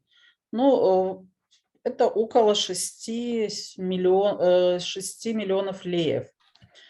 И вот, например, в этом году больше 4 миллионов пойдет как раз на издание различного рода литературы и детских сказок на гагаузском языке, и электронных ресурсов, алфавиты для детей, такие планшеты для изучения гагаузского алфавита. То есть эта работа достаточно активно ведется, издания красочные, красивые. Конечно, Гюля правильно говорит, что нам хотелось бы большего, но и в этом направлении делается немало, конечно. Да, вот этот журнал издается тоже при спонсорстве Турции и при спонсорстве Фонда спасения гагаузского языка. Да. Вот это последний номер. Вот он. Добавить, что на Уже завтра он, думаю, уже будет в управлении образования. Эти журналы даются деткам на ручки, чтобы у детей на полочке, это очень важно, чтобы у ребенка на полке был журнал, и чтобы он читал, и работал, и писал, и чертил, и все такое, рисовал и так далее. Да, пожалуйста, Любовь Чобан, кто что-то хочет сказать. Добрый вечер всем. Я хотела просто добавить, что очень много есть мультфильмов, которые переведены на гагаузский язык, которые очень любят детки, именно нашего еще детства, это Простоквашино и так далее. Дети с удовольствием смотрят эти мультфильмы, и хочу добавить, что очень большие ресурсы предоставила нам программа «Антем». Там и сказки, и если раньше преподаватели гагаузского языка затруднялись в поиске материала, то сейчас очень богатый этот материал. И с каждым годом он все пополняется и пополняется. Поэтому единственное, что это надо иметь желание и любить свой родной язык и развивать его. Спасибо. Да, совершенно верно, совершенно верно. Вот совсем недавно Тика при помощи Тики тоже переведены 70 мультфильмов. У нас в итоге получается около 170 мультфильмов, переведенных на гагаузский язык. 100 из них они уже розданы в детсады и, по-моему, даже у детишек у дома тоже. И вот 70 вот совсем вот на днях, наверное, должны быть опять разосланы в детсады, а может, они уже и разосланы. И также очень важно также разослать эти мультфильмы еще и родителям домой, чтобы родители тоже вечером могли, чтобы ребенок полчаса хотя бы посмотрел или на каком-то, значит, гаджете эти мультфильмы и так далее. А так каждый вечер у нас «Спокойной ночи, малыши», и в конце этого «Спокойной ночи, малыши» у нас «Tatlı düşler», по-моему, да? Или я путаю? И вот там в конце тоже мультфильм на гагаузском языке. Также у нас, Наталья Николаевна, я прошу прощения, я просто упустила. У нас в детских садах также введен предмет рисования на гагаузском языке, тоже помогает очень в обучении детей именно родному языку. Это тоже очень важно. Это в детском саду, да? Да, в детских садах Гагаузии введен предмет изобразительная деятельность на гагаузском языке. Да, Это тоже очень важно, да. Да, вот тут Алпарух спрашивает о СМИ и в интернете, каналы, сайты. У нас есть научный центр имени Марии Маруневич, центр научных исследований, и там делаются, значит, небольшие лекции, уроки гагаузского языка для незнающих. Помимо этого, есть еще в Ютубе у меня мои 17 лекций гагаузского языка, ну, как со стороны государства, то есть, значит, региональные, так и активисты языка делают своего рода уроки. А так еще сайтов на гагаузском языке немного, но, по-моему, среди нас есть Кирилл. Кирилл, ты нас слышишь или? Кирилл Железов. Кирилл работает над словарем, интернет-словарем на гагаузском языке. По-моему, он был, но, по-моему, он, наверное, выпал или как? Я хочу добавить еще здесь вот понятен вопрос, что именно такие каналы, сайты. Вот у нас есть сайт управления образованием, мы практикуем иногда публиковать какую-то информацию на гагаузском языке. И вот, к сожалению, но мы смотрим на статистику просмотров, она минимальна вообще. Вот.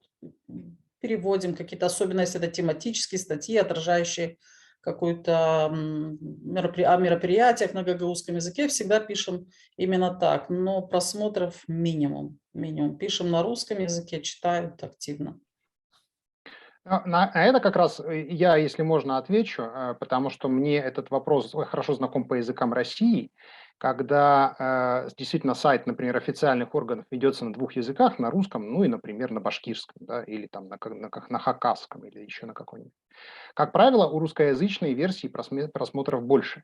Как правило, это не потому, что люди не хотят, да, они не любят свой язык и так далее, а просто потому, что в школе обучение идет на русском языке. И русский язык становится основным языком для восприятия серьезной информации. То есть песенки мы слушать можем и так, да? А вот аналитические статьи читать, ну извините, если я, допустим, не учился на русском языке, а по-башкирски, даже если я знаю этот язык, но у меня нет привычки воспринимать аналитическую информацию, то здесь как раз возникает проблема, что я проще включу русскую версию и как бы и не буду мучиться, да, поэтому здесь это тот самый клубок, о котором мы говорили, что образование должно идти в связке с применением, потому что если нет образования, то затруднено применение, а если нет применения, то как бы тогда не очень понятно, зачем образование.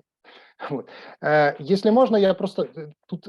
Да, Кирилл появился. Кирилл, может быть, что-то хочет сказать тоже. Мгм. Нет, добрый вечер. Я думал, вы спрашивали там по поводу словаря что-то. У вас какие-то вопросы были? Да-да, немножко о словаре, Кирилл. Расскажи чуть-чуть. Ну, что конкретно? С русского на гагаузский, с гагаузского на русские слова, небольшие словосочетания. Все, как было заявлено в планах. Ну, как бы есть там еще что развивать, конечно, потому что связки слов, как бы они бывают разные, и часто он переводит как бы более машинным переводом. На то, чтобы сделать так, как, то есть там, ну, хотя бы примерные механизмы, как там в Гугле или в Яндекс.Переводчике, это, конечно, нужна и команда большая, то есть и финансирование. А так, все, что смогли, все сделали, как бы есть возможность, можете протестировать. Спасибо, Кирилл, за этот труд. Это не каждому под силу. А кто у тебя в команде, Кирилл? Ну, собственно, я и мои два программиста, с которыми мы просто давно в команде работаем по разным там сайтам. Мгм. Вот. Они просто русскоязычные вообще, и в этом и была там, ну, собственно, проблема. То есть в том, чтобы правильно донести, передать именно конкретные задачи. Но справились. Спасибо Кирилл, у меня на большое. самом деле есть по словарю несколько вопросов и предложений, но я думаю, что это лучше не сейчас, а просто связаться с тобой лично, или мне напиши в Фейсбуке, или как-нибудь, потому что из контакта, по-моему, ты удалился. По-моему, мы в Фейсбуке... Ну, хорошо, я напишу. Да, окей, потому что у тебя, по-моему, закрыта личка. Ну, неважно. Так, дорогие друзья, я все-таки на правах полумодератора хотел бы вернуть нас к инорисамскому языку, потому что мне всегда неудобно, когда приходит лектор, что-то нам интересное рассказывает, а мы как бы переключаемся на свои проблемы, и лектор, ну, вроде как сидит, слушает нас, это все замечательно, но мне кажется, что самое главное, что сегодня хотелось бы, это максимально понять, где мы можем опыт инорисамского языка применить к гагаузскому языку. И в этом смысле вот Аника сказала по поводу надписей, да, это безусловно важно, но я бы хотел тоже услышать насчет использования звучащей речи. В этом смысле, значит, первое, что приходит в голову, это аудиообъявления, например, в транспорте или на вокзалах, да, есть ли они на инорисамском языке, дублируются ли они, либо это только инорисамский язык и так далее. Второе, это есть ли реклама на инорисамском языке.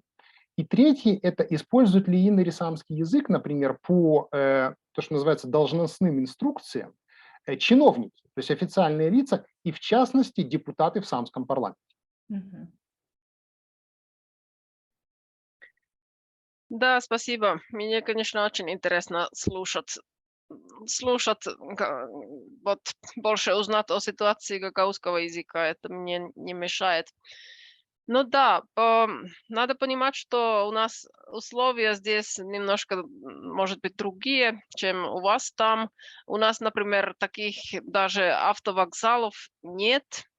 У нас очень мало, конечно, таких местах, где можно вот как раз звучит вот какие-то официальные, ну вот такие. Так что их даже нет на финском языке, даже не на финском и еще меньше на самском. В самском парламенте инорсамский язык звучит, да, там есть такие председатели, которые всегда говорят на самском языке, там идет синхронный перевод постоянно между всеми самскими языками и финским. Так что это одна официальная сфера использования языка. Реклама на инорсамском языке нет. И надо сказать, что, конечно, инорсамский язык не в достаточном мере используется, например, в YouTube, в TikTok. Северносамский язык в том смысле намного больше используется. Есть, например, Minecraft на северносамском языке, а на инорсамском нет. Так что частично, конечно, инорсамскоговорящие могут пользоваться этими северносамскими контентами. Это зависит от того, как человек понимает ли хорошо. Большинство инорсамскоговорящих понимают северносамский довольно хорошо. А наоборот, это меньше, потому что это обычно вот носители меньшинства понимают намного лучше вот язык большинства, чем наоборот. Странно. Да, так что вот такого контента, конечно, нет достаточно. Но я думаю, что это будет больше, потому что именно сейчас растет вот это поколение молодых взрослых, которые выучили язык в языковом гнезде. И, конечно, очень надеемся, что они будут делать именно вот таких вещей на языке. А, допустим, музыка или блогеры есть на инорсамском? Музыка есть. Есть у нас такой рэпер Амок, который очень популярен был даже в Финляндии в каком-то периоде. Он рэп-музыку делает на инорсамском языке. Он как раз сын Мatti Morottaja, так что один из тех молодых людей, который выучил язык из родителей дома в 80-х годах. Если помните, я показывала, что когда языковое гнездо создавалось, было 4 носителей младше, чем 30 лет. И один был вот именно Mikkal Antti Morottaja, и сейчас он популярный рэпер. А блоги? Что-то есть, может быть, 1-2, но это, конечно, мало.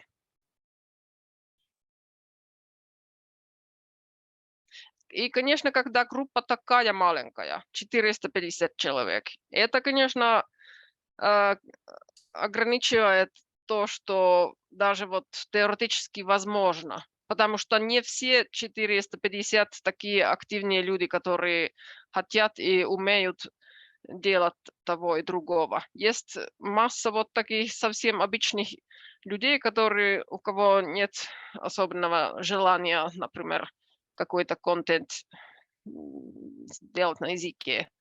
Так что это, конечно, я думаю, что, наверное, никогда не будет такая совсем идеальная ситуация, потому что группа говорящих будет всегда маленькая. Мы не ожидаем тысячи новых носителей все равно, хотя ситуация улучшается постоянно. Аника, если я правильно поняла, то каждый год из ваших гнезд примерно выпускается детей 30, да, если 3 группы у вас на инорисамском? Но 30 это слишком много. Может быть, 15. потому что вот две группы здесь в Инари организовано таким образом, что есть группа младших детей и группа старших детей. И потом языковое гнездо в Ивало – это разновозрастная группа. Так что школьники, новые школьники поступают, может быть, 15 каждый год. А бывает такое, что вот ребенок закончил на инорисамском, а родители уже захотели его дать в финскую группу?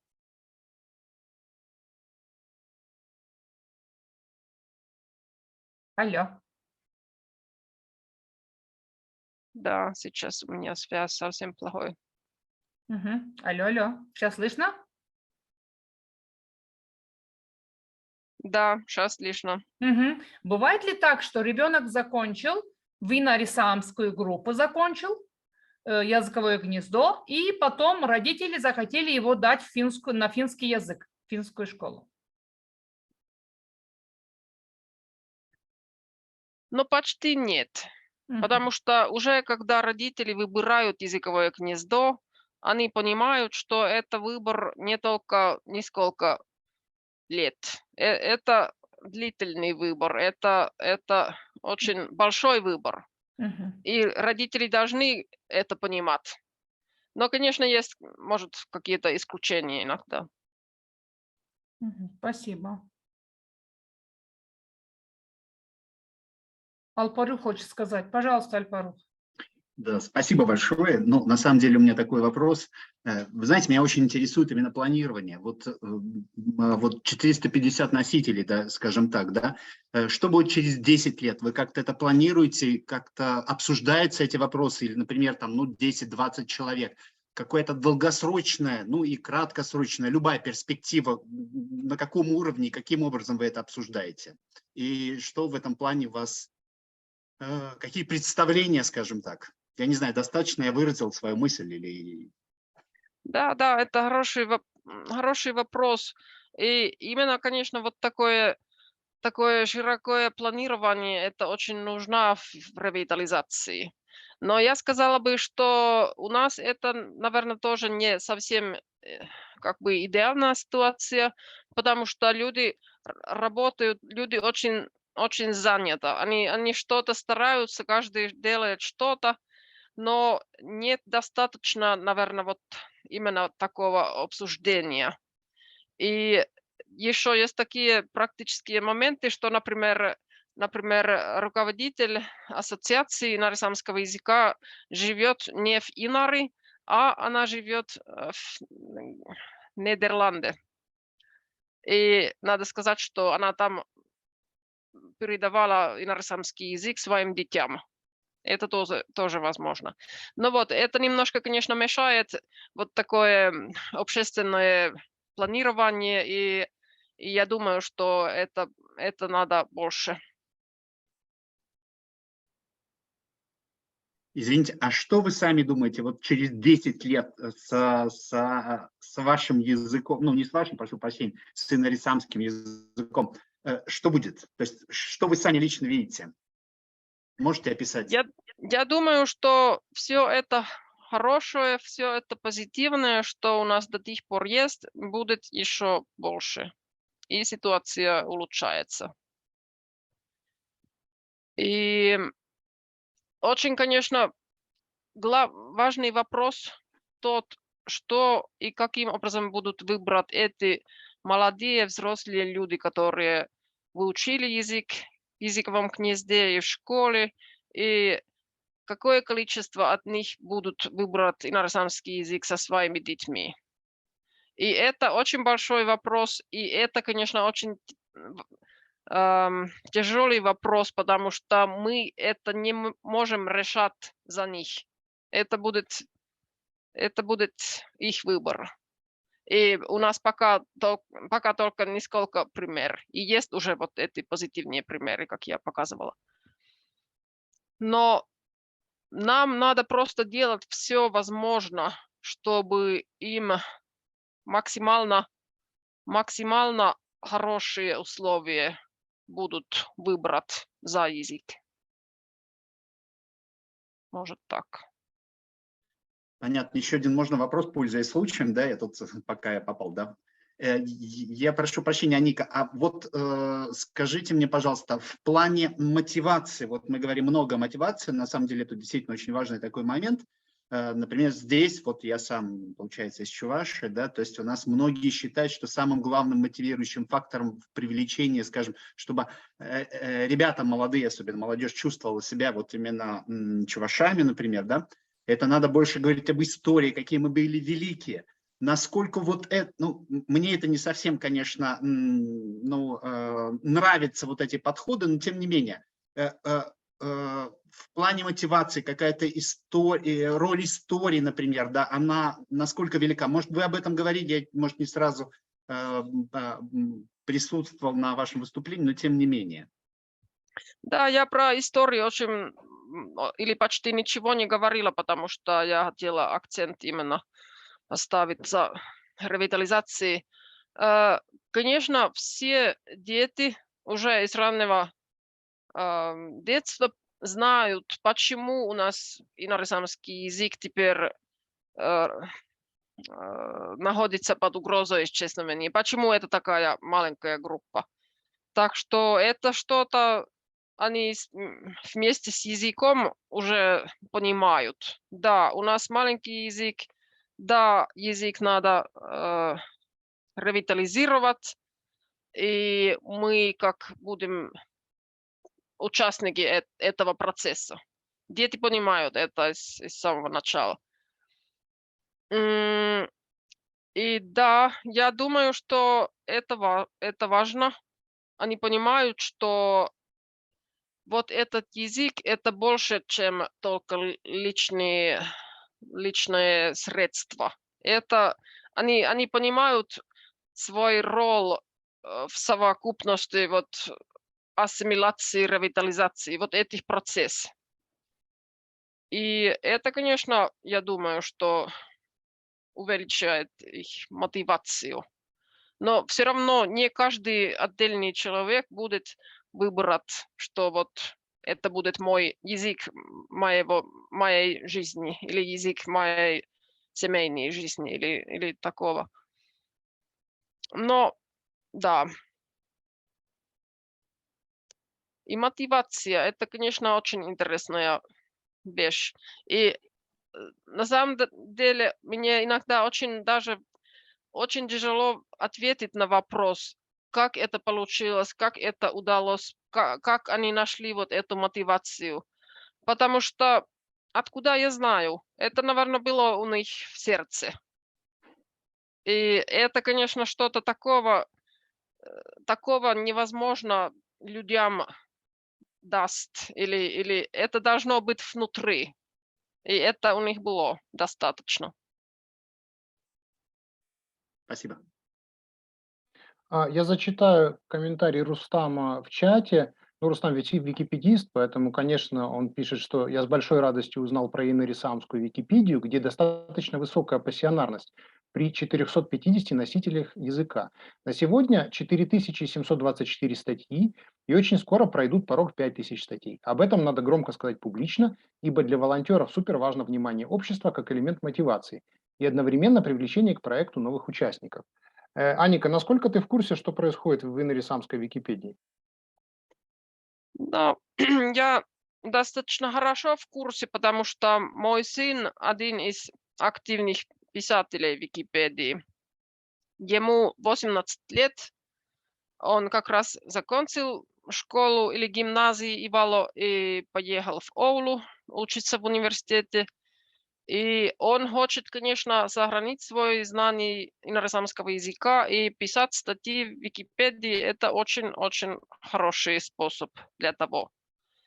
И Ассоциация инорисамского языка нашла тоже возможности финансировать в коем-то мере вот эту работу. Так что они вот этим молодым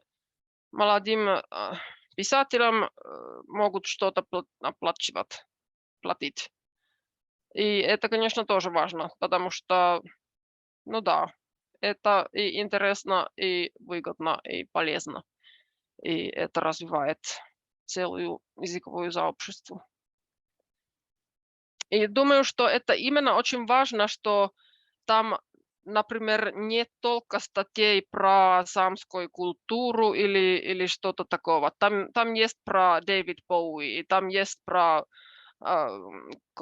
про планет и про разных стран мира и все возможное. Там есть все, что люди сами хотели писать, потому что это их интересы. И это именно очень важно. Про чего угодно можно писать на инорасамском языке.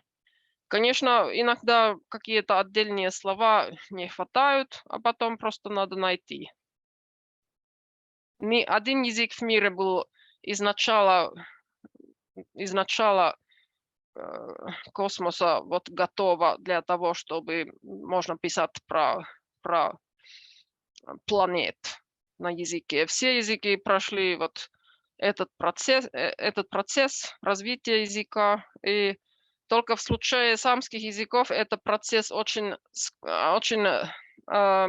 срочно произошло, потому что, например, финский язык, конечно, развивался в течение нескольких сотен лет, чтобы быть такой современный язык, на котором можно что угодно делать, а теперь в случае инорисамов этот процесс примерно 20 лет. И это очень, очень срочная работа.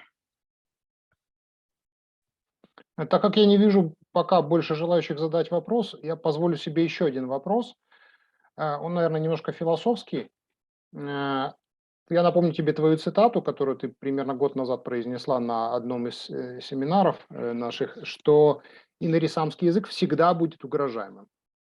И это понятно, что язык, у которого 450 носителей, если он прекратит развиваться, то в любой момент он может исчезнуть. То есть, несмотря на вот эту успешную историю ревитализации, все равно его надо продолжать развивать.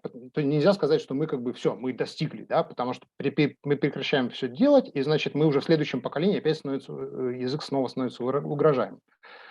В этом смысле, учитывая небольшое количество носителей, чего, с твоей точки зрения, вот какой главный недостаток того, что так мало носителей, чего языку в связи с этим очень сильно не хватает? Вот ты как бы изнутри видишь, что вот действительно чего-то очень сильно не хватает. Но какой может быть в этом даже плюс, что носителей языка так мало, и принадлежность к такому языковому сообществу, это тоже наверняка имеет в себе и какие-то положительные моменты. Ну вот, какой может быть плюс? Это, конечно, язык очень уникальный, и знание этого языка – это что-то очень уникального в мире. И мне лично очень интересно думать о том, что вот каждый день я могу являться таким человеком, который, например, первый раз в истории человечества о чем-то разговаривала на этом языке. Мне это очень интересно таким образом думать. И я с детьми тоже об этом постоянно говорю.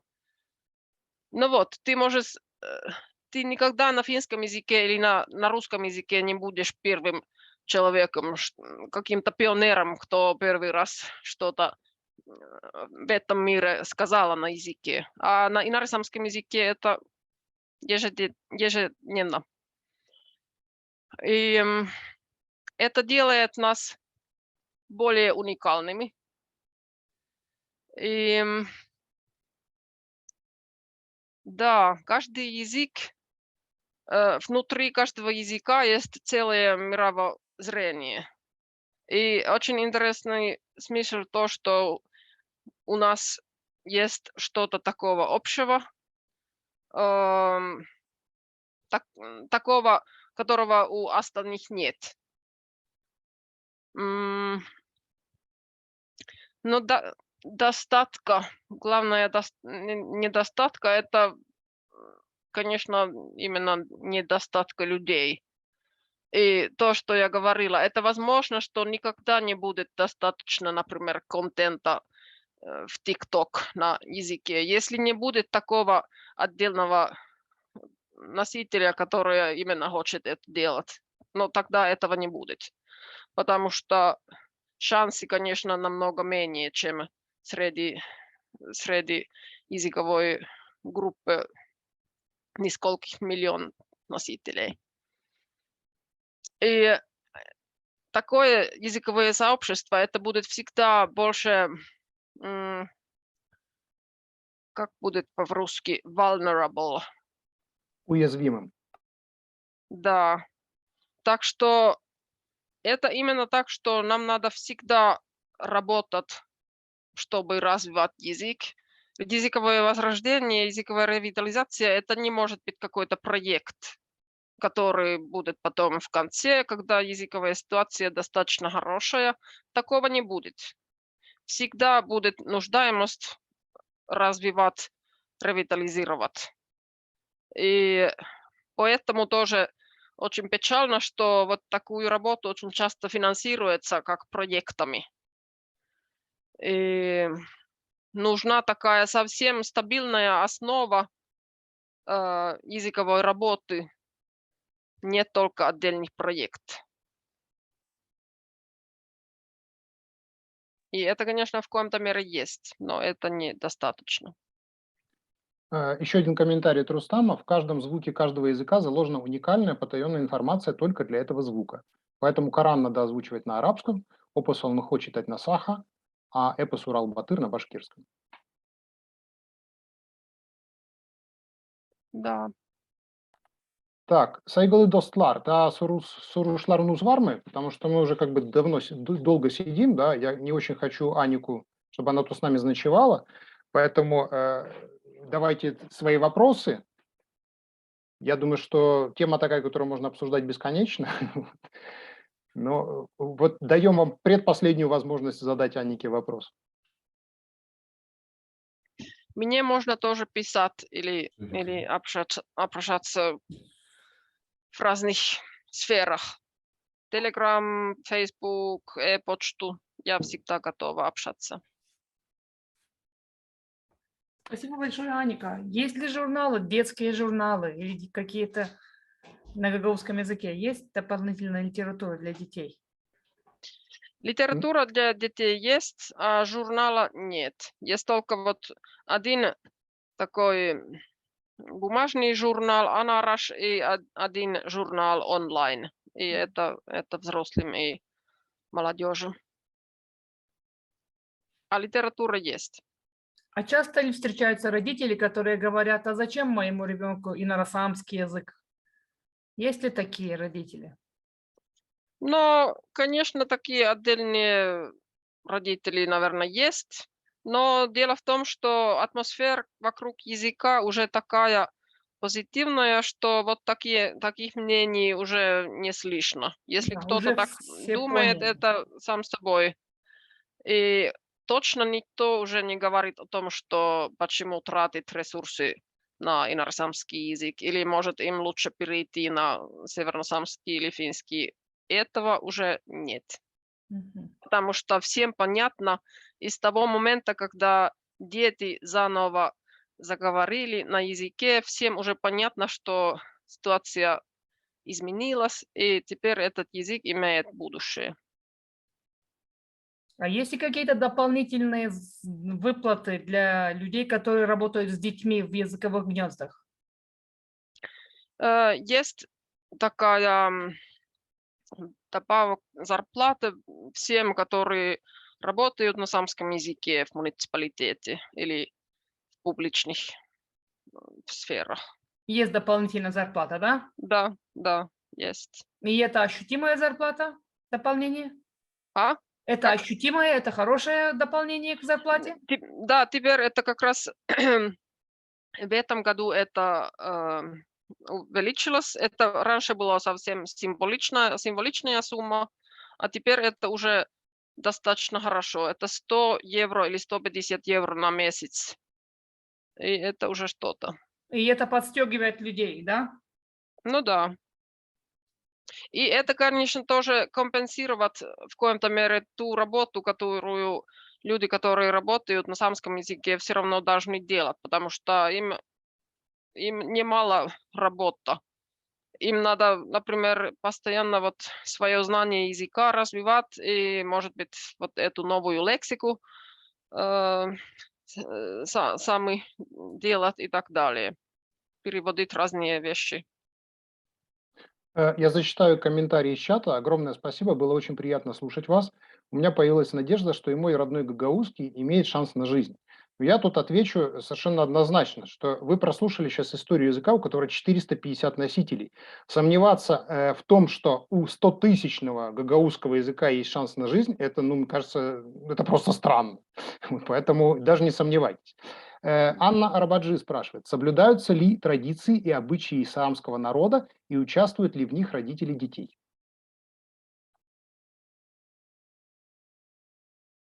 Артем, может мне переводить этот вопрос на английский? Я что-то не понимаю. Соблюдаются? Are traditions and customs of some people still alive? And does parents of children participate in them now? Мгм. Да, есть. Например, есть такие вещи, как оленеводство, рыболовство. В общем-то, образ жизни здесь, самское. Это у нас есть. И это очень важно. И это, конечно, тоже с языком связывается, потому что очень, конечно, хорошо общаться именно на самском языке про таких вещей, которые здесь у нас есть. И даже лексика намного богаче на самском языке, чем на финском. Например, по поводу оленеводства. И, да, обычаи, традиции, конечно, сказала бы, что да, очень даже. Самские костюмы, самское рукоделие, самская музыка, это все развивается и очень популярно. Лариса Кодьебаш, большое спасибо за встречу. Было очень интересно слушать о языке, о котором впервые слышишь. Я верю, что наш родной гагаузский язык тоже будет звучать. И не только звучать, я могу сказать, Лариса.